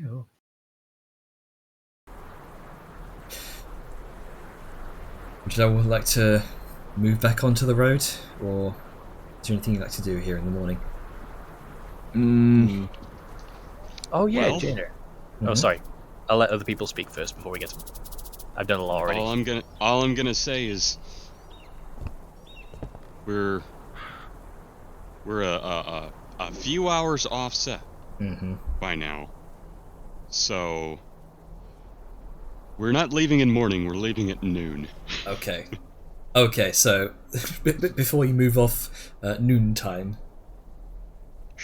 Could Grunka and I do some foraging? Yes, you can. Before that, Mhm. I'm just gonna ask Vellum what they found. Why can't you fucking Vellum's asleep. shift floors? Well, I'm asleep. Yeah, but when they wake up, Yeah. maybe we'll do the foraging. By the way- afterwards, actually. We're kind of glossing over it. Do we need to do any watches or rolls or things? Yes, for, that is important because you we know, did just the deal with remainder of the bandits that are shifts. still alive. It seems And, it yeah. seems as though you were not pursued that night.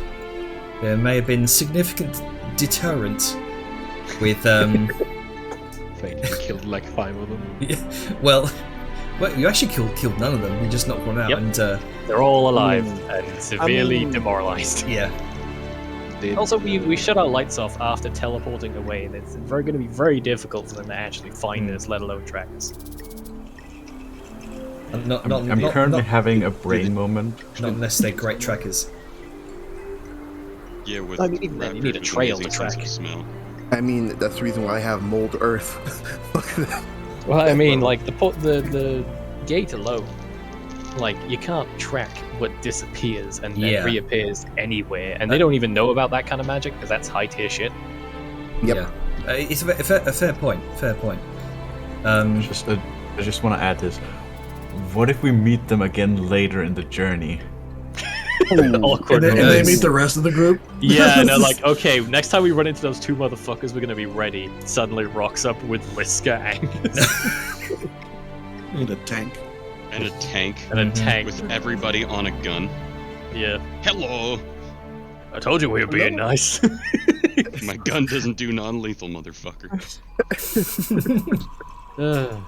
Okay. Anyway, yeah, sorry, continue with your gathering. yeah. Go ahead and make a gathering roll. So it should be in your journal. Let's see. Journal at the very bottom. Gathering.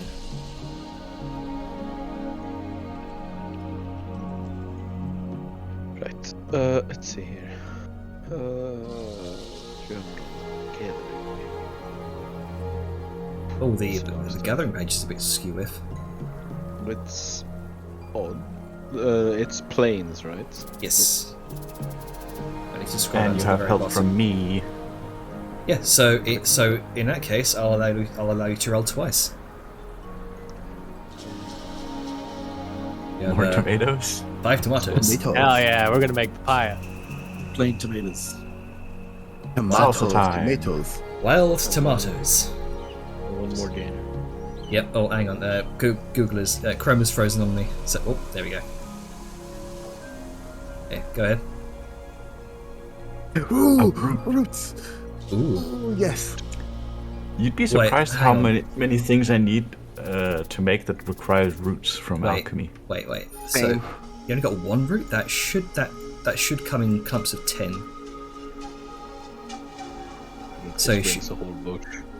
Yeah, a single root. No, you got 10. Those come in clusters, mate. Yeah. It's a whole big Grogius takes the whole bush. Yeah. Grabs each Yeah, thing so of fruits. it's technically one because everything's still attached to one piece. So that's a thing I need to fix. Okay. There you go. I can make some lesser lace bark roots. I can make some major lace bark roots. No, you can't because you need 50 of the roots. I can make to some root beer. 50 roots. 50. Digs up I need all 50. the trees in a 5 mile radius. I thought it was like 10. My bad. For major, it's 50 roots. Damn. Oh. Tanner? Mhm. My inventory is only roots. Oh, Oh no. because I was searching for it, trying to change it. So, Oh, right, Yeah. the search thing, right. I was like, oh, where has my inventory? only root. I dropped everything. Oh, Dropped it 50. all. I didn't Yeah. see that on the gray out. Makes sense. Okay. Wow. So is that what you'd like to do for the morning up to midday? Sure. And then when Willem I can ask him something.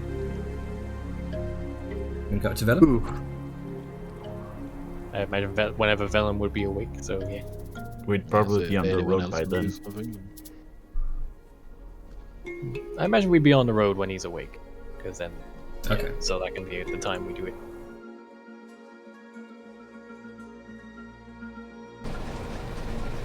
He'll look groggy but approachable.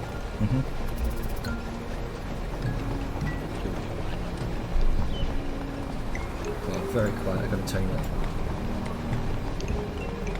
He said, show me one of them. Oh, one of the things I found. Yeah. All right, but promise you won't eat it or throw it away because it's bright. It is a little bit bright. Rika puts on his goggles. Bart. Actually, where are we? It's there. I don't know what's going on with Gab, but he's very quiet. Is that? Oh, because I'm mumbling. Oh, there you go. Very good. Well, Yeah, I Vellum can hear will, fine. Vellum will carefully take one of the smaller pieces out and hand it to him. It gives off Be this careful with it. That's very rare. gives off this Comes from the bright sky. golden glow.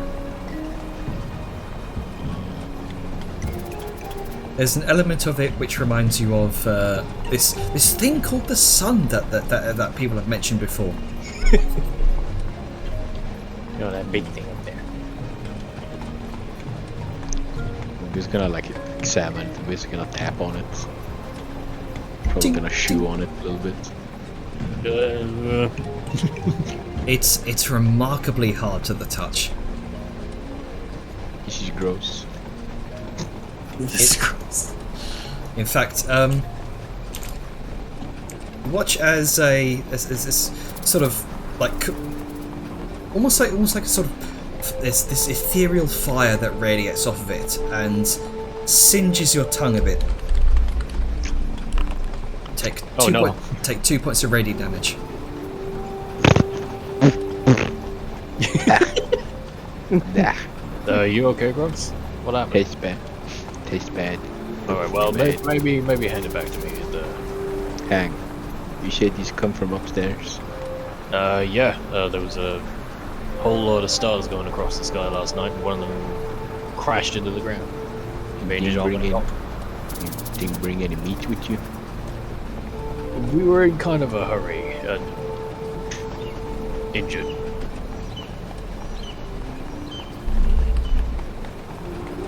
Well, it's been too long since I had a ceiling bug. Here you go. Thanks. Tastes Ceiling bad. bug? Terrible. Awful. Never tasted badder rock in my life. Alright, what's ceiling bug? No, you know those things up there. Just looks up. No, you know the blinking stuff. Oh, stars. Oh, that's what you call them. Yeah, we just call them bugs. Because they're bugs.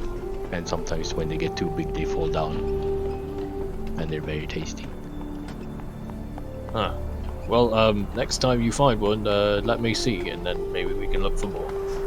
I haven't seen one up here. I think they only exist down there, where I come from, in Glimmertop. Right, It's that kinda- might be why then. It's kind of like, you know, it's kind of the reason why it's called that, because it's very glimmery up top. And other places, it's very glimmery. This place is very boring. Well, maybe we'll see more of them big beasties. Yeah. I'm hungry. I need to do the long resting on my sheet. 'Cause, Oh yeah, I forgot to do that. Yep, make sure you're all doing your long rests. I've been very hungry. I've been very hungry lately. Maybe I have worms. Maybe you're I really pregnant. I hope not. That doesn't make sense. Maybe, I don't know. Things are weird up here. Well, things are weird everywhere, Grunka. Not at home. Home is very perfect. And very reasonable and sane. Well, It I seems guess to you're make one of the sense. lucky ones then, because sometimes home can be weird as well. There's actually a ceiling at Home. home. There's no ceiling here. Home makes sense. This doesn't make sense. I guess home doesn't make sense for a lot of places. But you got it lucky. Yeah, well, I mean, I'm not there, so.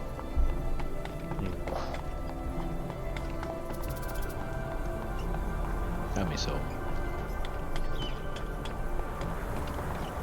Well, we'll try and stop by someday.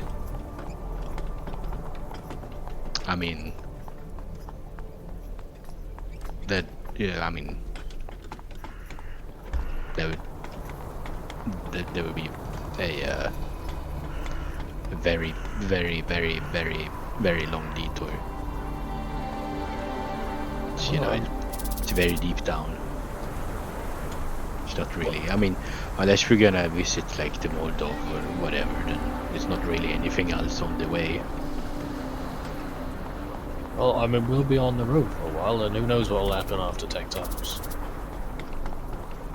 I like to think that opportunities present themselves sometimes. Yeah, we'll see. For now, this is a very dusty place. Also, you want a bush? I found a bush. The bush. It has some big old lumps at the bottom of it. Let me see. Okay. Okay, hands you the roots that have the bush still attached to them. Just pull the entire bush. Yeah. Why don't you go show Dejar then? I think she'd Where like is, where is she?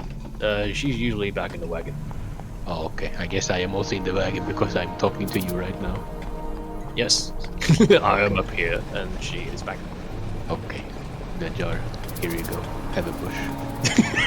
What? Huh? What? Wow, what? There you go. Okay. But Thank said that you. would want that. Oh. Okay. I can use these for herbalism. Sorry, I just woke up. What? Just woke up just a while ago. I have power nap. Oh, okay. You shouldn't do that. Naps are bad. Naps are what? Yeah, naps are bad. You just feel bad. He just looks at Grunka like, have you not had a nap before? No, I mean I have. That's why I know naps are bad, because it makes you feel bad when you wake up after like an hour or two. It's better to just stay awake and then sleep good. I mean, yes, but for me, no. It is different. I guess you are a snake. What the fuck was that? He just has It was a, the steam hammer. It did a jaunty tune. he just Don't worry has about a it. almost I've been teaching Weber to whistle. okay. Okay. It's a while ago. Actually, we're gonna have a closer look at the jar. you have eyelids? Blinks, yes, I do. Wait, Like weird sideways eyelids. Do you have 2 eyelids? Krunka squints his eyes. no! Why not? That's just not how... Dragons don't have 2 eyelids. Why? It's just not how we're born with 2 eyelids. You're almost as inquisitive as I am, but the way you question things are just off-putting. Well, you know. If you got a question, then you just gotta ask it. Simple point. as. Fair point.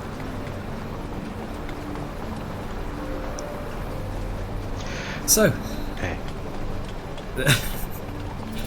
Yeah, no, I'm thinking of that. Biology lesson, John. yeah. Biology lessons with Krunka. Snakes do have 1 eyelid. Confirmed. Every night.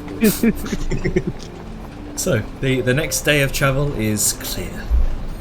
The sun beams down upon you, the skies are pure, bright blue, and shrubs and other greenery becomes less frequent. You know, the heat is uncomfortable. It's a dry heat, and the light breeze, a light breeze accompanies it. Dirt becomes sand, which becomes rolling dunes. A dust devil, a small whirlwind kicks up the sand a few hundred feet off, and the distant bellows and grunts of large creatures rumble in the distance. You notice on the horizon this wandering group of those large duck-billed creatures, some of which you saw amidst the stampede yesterday, and they appear to be headed westward. Same direction we're going? Yeah. Are they in a hurry? No, there's a sort of leisurely migratory pace. You've seen that same sort of pace with those sauropods, those Dreadnoughtus that you saw a few days ago. I probably won't make a note too hard about it, since they're, they seem calm. Yeah. So, Minding their own business. Talali, you've got a fairly decent passive perception as well, don't you? Yep. Yeah. You know these types, what these types of dinosaurs are.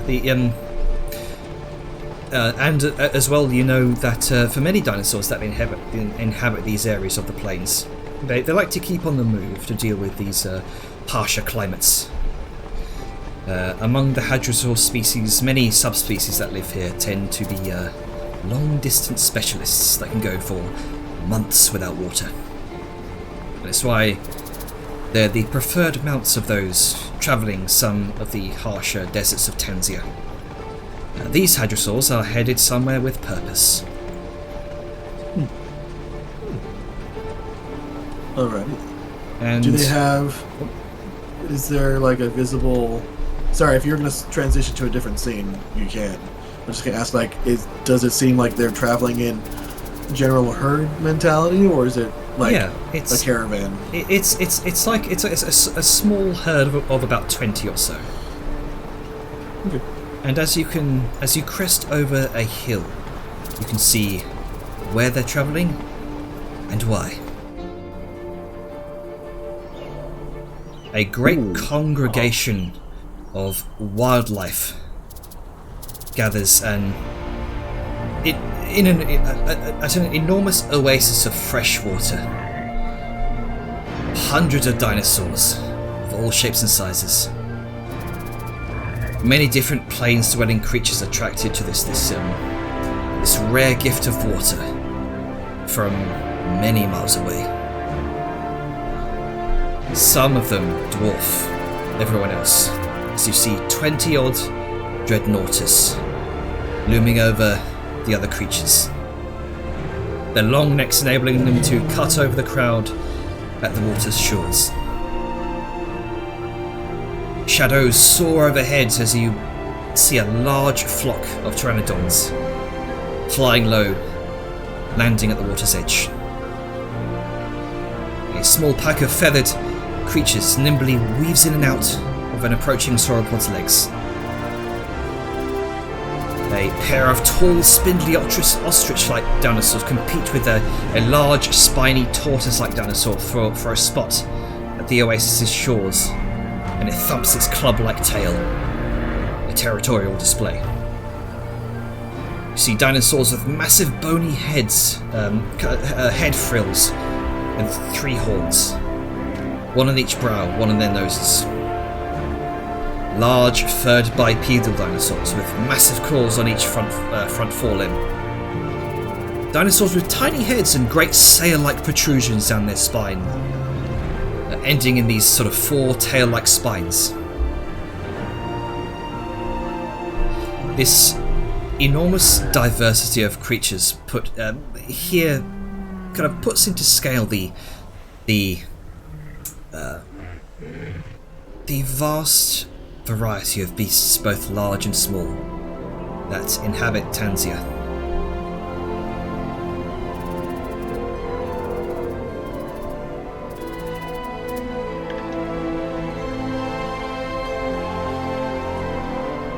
And as you're just kind of cresting over the hill, carrying on your way, you see this tremendous sight.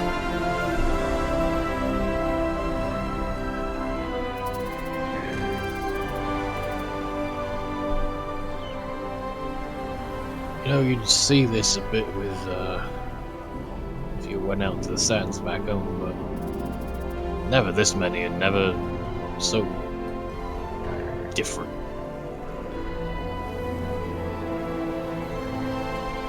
Talali's gonna look down from her perch atop the cart, like essentially just above Vellum. It's like, yeah, well, this be the largest water road for a while now.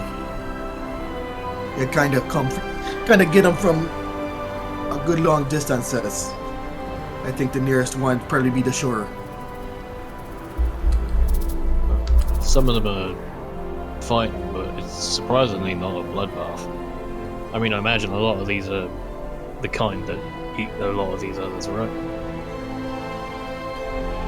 Sometimes you get the big ones, the big toothy ones to come around here too, but they understand there's kind of a mutual agreement not to fuck around. Yeah, it's a weird kind of peace to it. Yeah. You ever think about how much of that water is just dinosaur spins? I was actually. I mean, most everything you drink has been in something else's mouth. That's not wrong. Weird to think about. Yeah, like my mouth. I'm just giving Gorga just a wary eye, like, please.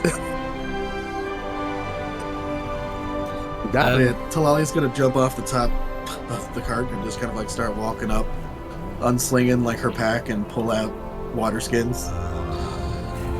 Just kind of casually walks up beside a couple of hadrosaurs and just kind of give them light pats on the flank as she walks by him, and then just goes to the water's edge, crouches down, pulls out a little kind of.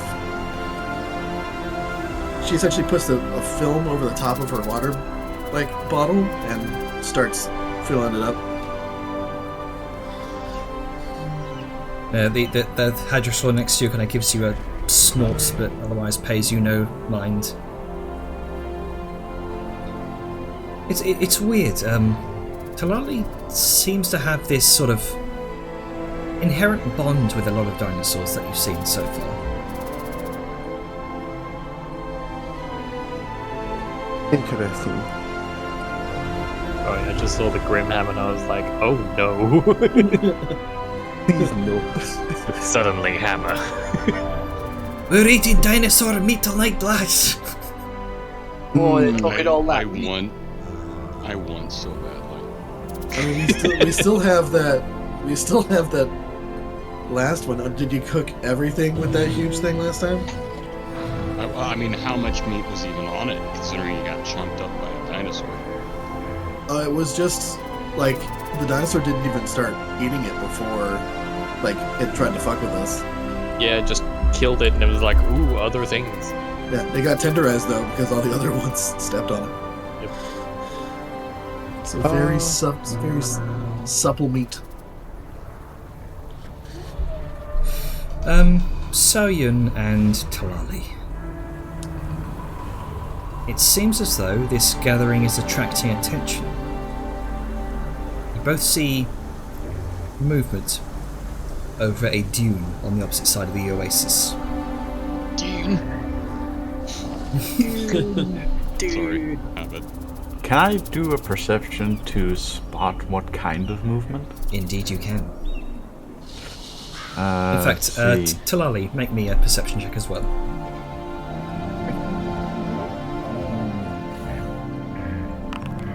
I need to check one thing.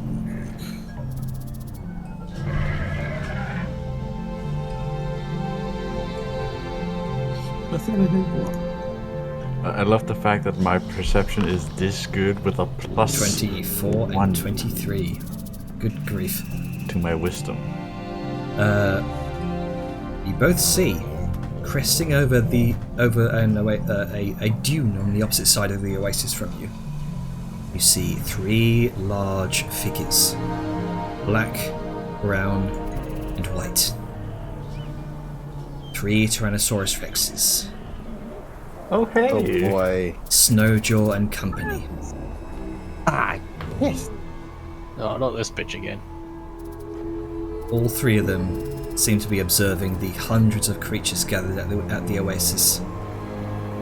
The Black Rex takes a step forward. You watch as Snowjaw snaps her jaws at it, and it backs down. And then she... Raleigh, what's the behavior or actions we take here? I wouldn't have... Alright, yeah, no, Yep. Sal saw it and she hasn't voiced it. Yep. Sorry, I'm getting ahead of myself. Yeah, Talali's still just filling up her water. Rescind anything I said. I am a little dirt brain today, I apologize. Sao gives a hesitant movement at first before just sort of looking to how Talia is reacting to it, and then sort of measuring how she takes it, and then gauges how she herself would take it.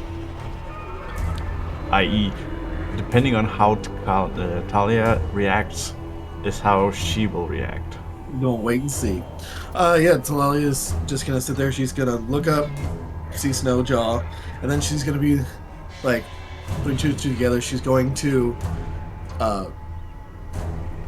just kind of stand up, dry her hand on like her pants, and then put her fingers in her mouth and do a sharp series of whistles because she's assuming that Chuggles nearby. Alright. As you kind of purse your fingers to your mouth, whistle. Nothing quite yet, as Snowjaw begins to lead an approach down towards the oasis. A slow stalk down the side of the dune. And the 2 other Rexes follow in tow.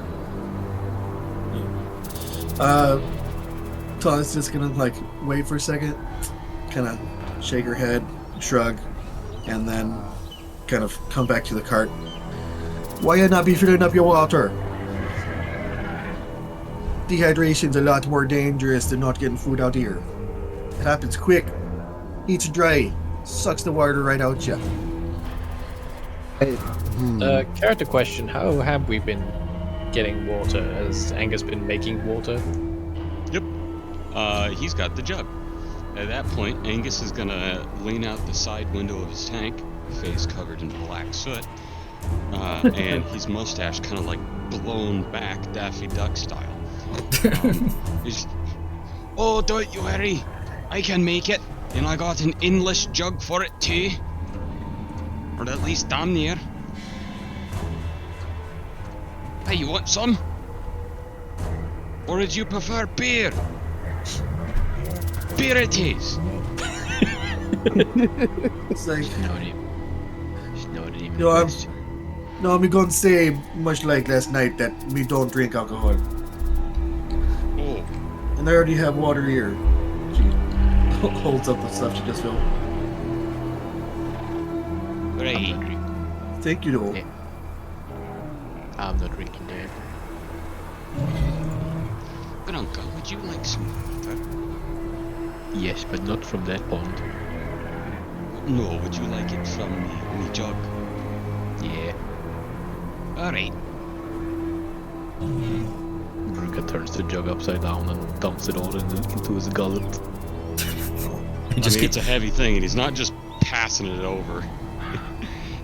He has to set one of the holes to be able to pour it. Hey, Janer, Mhm. I sent you a DM. Right, hang on.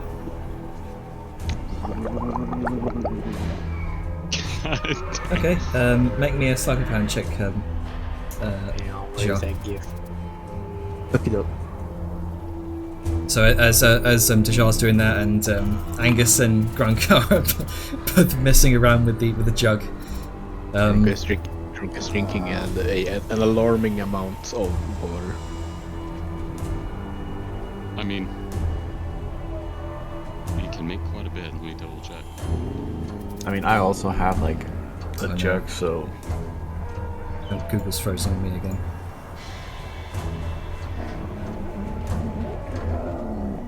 That's weird, Sable. It's weird. It's Grunka drinking water, bro. It's not wrong.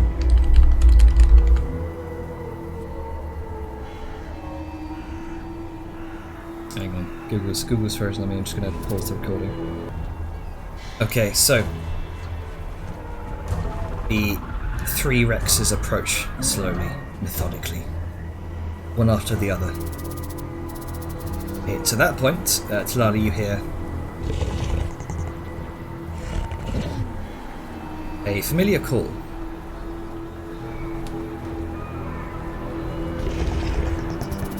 As weaving through the crowds of dinosaurs, you see the familiar sight of Shichotl. Currently still in her harness. She approaches and immediately kind of head sort of buried into your hands as you give her all the loving. Yep. Much loving. Such loving. Oh, you did well, didn't ya? Didn't let them see you at all. You watch a nearby, on the opposite side of the oasis, a pair of duck-billed hadrosaurs seem to sort of bellow at each other with these tall, absurd-looking crests that sort of curl back like horns, seemingly too distracted to see Snowjaw's approach.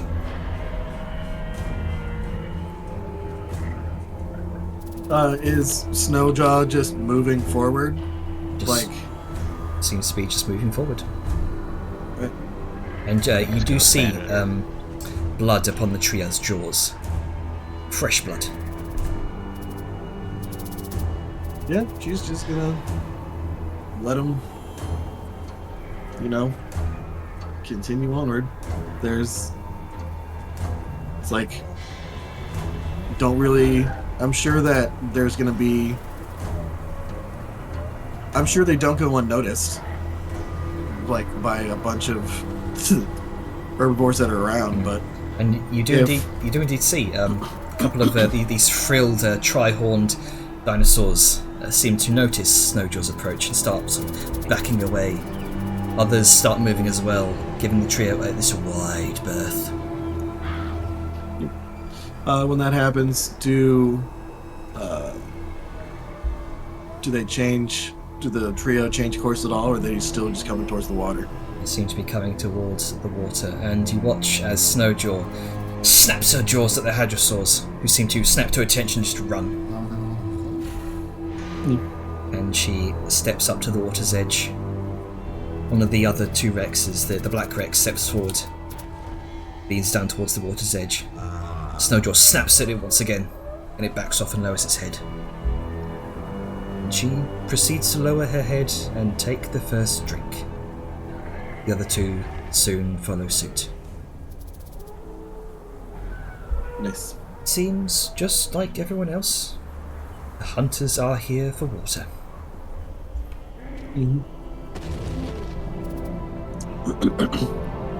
Yeah. So it just continues about her day, or continues about, drinking water, getting rehydrated, going back, filling it up again, just kind of coming back to the group. So we know you got that jug of water there. I guess that's will work for you, but I don't know. There's just something about water fresh out the ground. Hey, I can understand that. The taste of earth and rock and mineral really makes it all the better. And dinosaurs, but Okay, maybe not that. I mean, there's a lot of that in there. I know, which is why I'm not doing that. Yeah. Plus, you never drink from fucking standing still water unless you want to get the squirts, so... Yeah. At least not without running it past charcoal and whatnot first, giving her a good old boil. Yeah. Could also just eat it. I mean... Are y'all's intestines really that weak? We don't understand. Sal just gives an odd look towards Angus and then just sort of looks back and then just shrugs slightly. I mean, you should see the things you eat. I mean, me have. He No, I mean like... cooked a bunch of it right last night, like a few nights ago. No, I mean like his home food.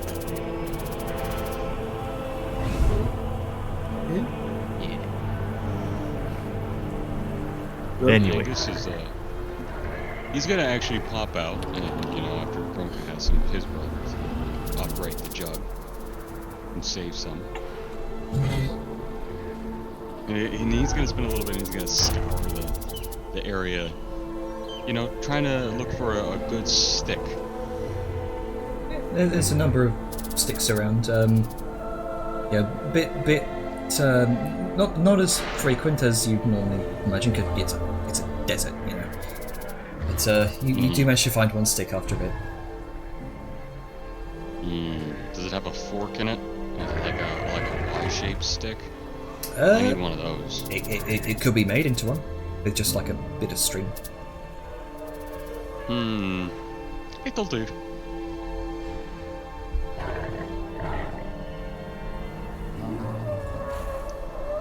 Right, well, little water break, I suppose, here. Is there anything that we're, needing to do in this whole mess, or will we soon be able to move on? It was mainly to make a stop for war, wasn't it? Before we had to, what was it? Kinsley or... We can't just... Exactly. That's the one. Library of The Kassan. Shaman's Mantle. And I'll just call it that from now on. Know Sure, that that's a good way to do it. you know the direction from here, Tilali. From this oasis that you head towards the east. Towards the north rather. Yeah. The path we want to be taking, go north from here. That way. She just kind of points with a general hand. And she's just kind of scratching Chuchu beneath the chin. Kind of purrs and leans into your hand. Shouldn't be too far.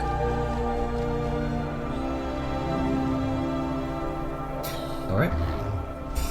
So you continue on for the next day. Let's see, this was another day. So yeah, this will be about midday that you kind of see. You notice both Tilali and Soyun a deep cyan blue structure on the horizon, embedded into the side of an enormous mesa. Let me bring you over. Yeah. It should not be night, so let me adjust that. Man, the sun really falls fast around here. This sort of glint of gold from the midday the midday sun causes some of you to sort of have to shield your eyes for fear of briefly going blind. And the scent of salty air fills your noses as you all begin to see you see the sea on the horizon, and you come upon a grand edifice, an archway to an ascending stairway. Beyond which leads to the top of the mesa. The archway itself is carved out of stone and seems to be tinted this how to put it. If I can get there we go. Okay, there we go. Sorry, briefly lost my place. It's carved out of stone and sort of tinted this this deep cerulean blue, accented and sort of gilded in places with the purest of glistening gold. Though weathered from thousands of years of blasted winds, it mostly remains intact. But that's not the strangest thing about it. But the fact that it's sculpted and carved into the shape of a gargantuan serpent's head, crested with a crown of feathers, and its open mouth leads to that stairway above.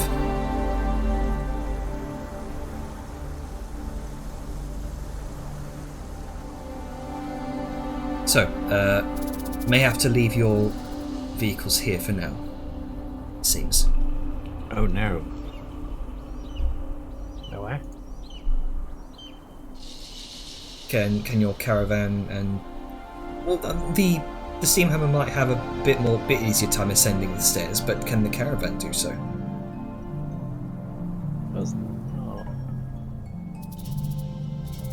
Just to refresh my brain, this is the path to the like. Yes. Yep. Thomas Mantle. Long winding path. I don't know if it can. I'd like to think it could for sake of convenience, but I doubt it. Unless Bastion wants to drag it all the way up the stairs. Yeah, let's not do that to Bastion. Yeah. Yeah, Bastion's had enough. I'm hesitant about leaving things here for like a day at least. I mean, it'd probably be more than a day. Yeah, well, that's what I'm saying, at least a day. Let's find somewhere to hide it. At least then I can feel a little safer. Hey, Jenner, just random question. Having been here before, is like looking around at the entrance, are there other carts that have been left, or are there other they do a signs valet of people? service. So. Yeah, like is it kind of just a general honor system of like, we can't really be the only ones who come here. There's been other small carts that have been left here, kind of nestled in these sort of crevices in the tall kind of cliffs of the mesa. Well, I guess we'll leave it somewhere in them, and then take some time to hide it a bit better. Okay. Because honor system is nice, but all it takes is one person to be like, "Ooh, that's a nice card. I wonder what's in it." I mean, you literally have proof by fighting the fact that there are not good people here that tried to kill you. Yep. So. And this is the reason I want to take extra precautions. Let's see. I don't mind if we gotta move some rocks around, just like find the most alcovey of alcoves. So park it in there and then just cover it up as best we can. I should clarify. Sorry, when I say like alcoves in the mesas, I mean like there are these sort of these tall archways that are sort of nestled into the into the cliffside, about 20 odd feet, about 15 feet wide, and they seem to be leading into these sort of sheltered areas where they seem to be keeping the carts. Oh, so it's like a man-made little parking area. In a way. Question. Can we park our shit in there and just have Angus be like, stone shape, and quote unquote bury it in? I mean, I can also use prismatic dome. Lasts for 8 hours. Yeah, but we're going to be gone for longer than 8 hours. I like the stone shape idea if Angus happens to have it. I don't happen to have it ready at the moment, since we've been on so much sand. Yeah. What time of day is it? Midday. Right. Isn't this normally when we'd stop anyway to like do those extra crafting hours folks wanted to do? No, Or are we not on that's that in the anymore? morning, or that's at the morning and when we stop. The morning Yeah, before we leave. Yeah, halfway and through but the day here's and the then thing. We started halfway through the day because you guys had to sleep in. So we left at noon. or Oh, so later. it would be much That later. was yeah. that was the day before. You've been travelling since the. Oh, Oh, okay. Yeah. See, the time leap wasn't clear to me. so are you wanting to stop here for the night and then continue on next morning? I mean, we are going to be possibly, without. but I think we were going to stop anyway. Is that still the travel plan? Like, stopping halfway through the day and then doing that crafting you guys want to do? Because if that happens, then it coincides with this, and we can just do a rest here and then hide it in the morning. I also want to add a small thing. If we are to leave both the steam hammer and the wagon, most of our provincial stuff was going to be left behind here for the time being. So if we stop, we take the time, cook up some meals, so we can bring that with us as we travel across this bridge. I mean, I can easily do that. I have a spell that can. I don't have This- stone shape right now, but I do have fabricate. So if there's the raw stone, There's plenty of raw stone about. It's just the sort of worked stone that kind of leads into these man-made sort of constructed alcoves. We can easily carry some stone in and then do the fabricate. If we don't want to wait a day for stone shape. If we do wood, I could do a significant more amount. I Uh, can only do a single 5-foot cube worth of stone. Liska's gonna look around. Like the other carts. Are there any nice looking carts? Are they all just like random, just a piece of wood carts, or? There's a couple like wagons. There's a couple of carts. Some of them have these sort of gold trims on them. Oh. Okay. Wild stab in the dark. Sour de jour. Can you see if there's any magic around here? It feels weird that people would just leave their things with no one watching them in a random cave. Well, not random cave, but It's not random. It's the entrance to the shaman's mantle. No, you know what this is, Talali. This not the entrance. This is. Well, it's like the opening stairway. Yeah, Sorry. it's the entrance to the bridges, I think. Right? I should have been clearer to this. This is my that's the map. my fault. My fault. I apologize. So you have these sort of formations on either side of the staircase that goes up. Inside of these arches, you can see various sort of carts and wagons of all shapes and sizes.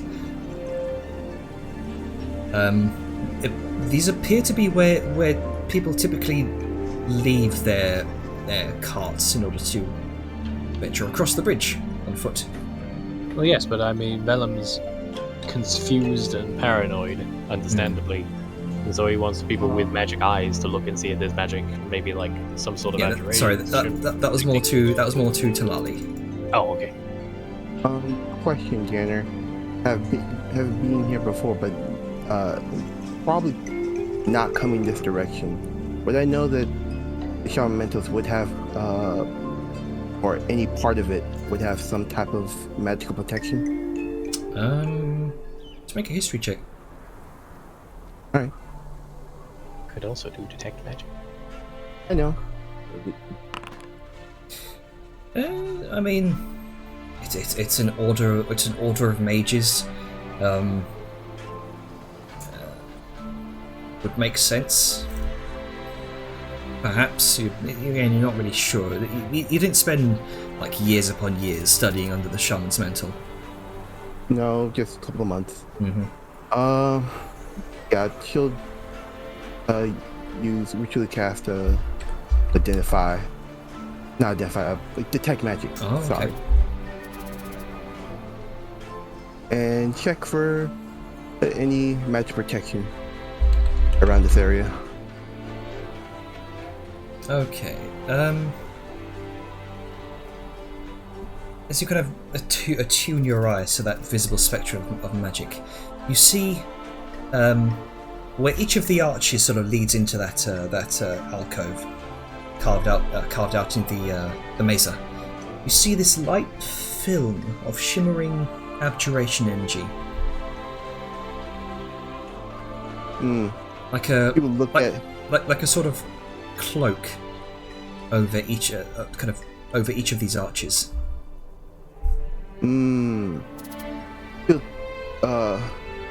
Upon looking on his answer Vellum without looking at him, there's protection spells over each archway. Like, think of it like a magical cloak, if you will. Alright, well that makes a bit more sense as to why people are fine just leaving their stuff here. I figure maybe whatever magic they got here is to stop people wandering by and looting. Yes, this is a mage's institution, so it would make sense. Alright, well I guess we don't have to mess about hiding it this time. Unless we really wanna. Vellum will start driving the cart in. Alright. As you kind of She'll say this venture. she'll say that what she just said to Vellum over the earring so everyone can hear it. And Except for As you kind of make your way through the arches, you will feel it. It's weird. It's this very, very faint, warm shimmer that kind of drifts by you. Well, we'll find a nice place to park. Do we want to bring Bastion with us, or you think he's good here? I think Bastion would be good here. Alright, we'll make sure to leave It's not like he's got anything to eat or drink. I mean, you'd be killing him if you didn't bring him. Well, that's why I'm asking. Do we want to try and leave some food here for him, or do we want to bring him with us? I mean, Sao just sort of turns to Vellum. How would you feel if we left you here? Alright, I guess we're taking him with us. Chittle gives a snort towards Bastion.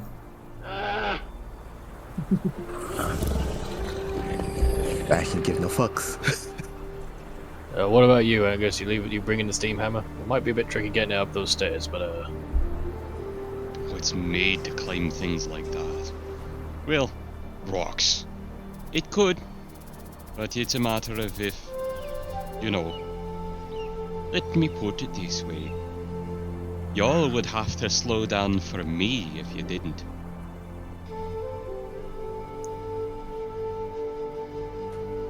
Ah, that's right. Ooh. Get you ride the Ram. No. You can't ride the Well, I Ram. could, but I have no experience, so it really wouldn't go well.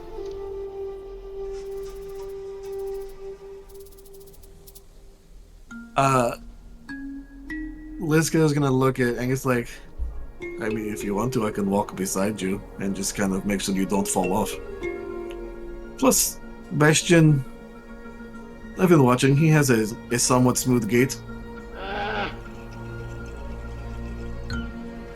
Aye, alright. If it won't slow us down, I'm not too worried about anyone being able to get in or run off with this steam hammer. It's good fucking luck. You'd have to push.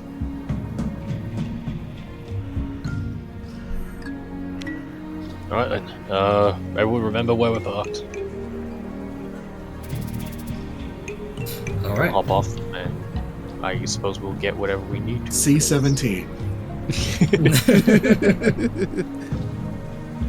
All right.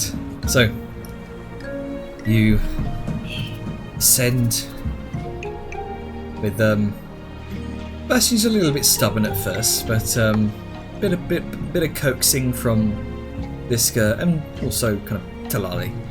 You don't have much experience with giant goats, Talali, but you know they're beasts as much as any other. Yep. She has good animal handling. I think Bastion would like it to not having to pull a cart all the time. Yep. Yeah. And Would you rather pull the cart or have the dwarf sit on your back?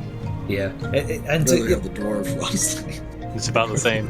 you're almost kind of surprised about the just strength of and speed of Bastion as he kind of begins ascending the steps.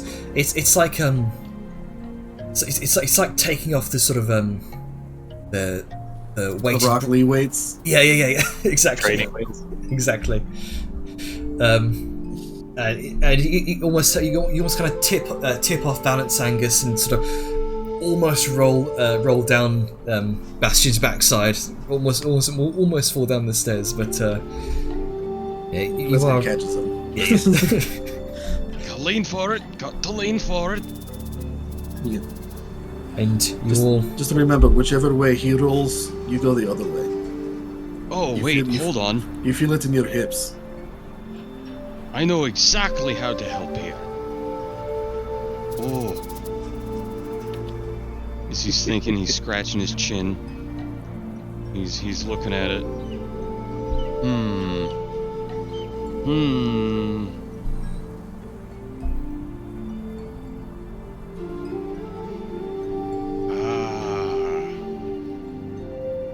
Maybe Mordra of Thunderbeard would know best. Oh, okay. that- I see what you're doing. As he's looking at the list of family names he's etched in the backside of his shield. And he then casts a spell by drawing a rune sigil in the air.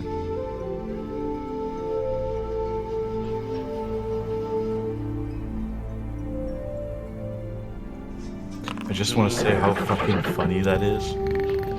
Oh, you do it like this!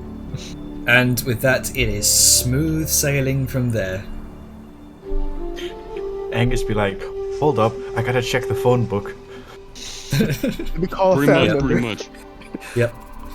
As you all ascend, look out over the sea to the deep blue-green waters of the Actuin Gulf beyond. The waves crash at the cliff hundreds of feet below.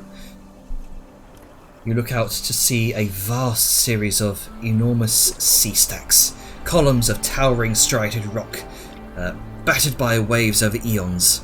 And you see linking each of these stacks from column to column, this series of long, winding stone bridges, enriched with the same cerulean blue and gold accents.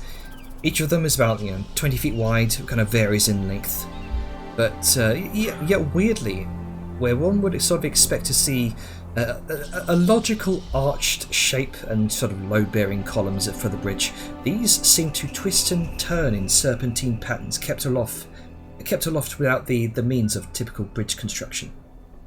Very much in the same vein as like a Snake Way from Dragon Ball Z. Aye. And they sort of twist and turn until they end at this tremendously tall ziggurat-like structure. At its peak, a great temple, and rotating slowly upon the temple's peak, is a colossal golden disc-like structure. And with that, we will end it there, as you make your approach to the Library of Quetzali.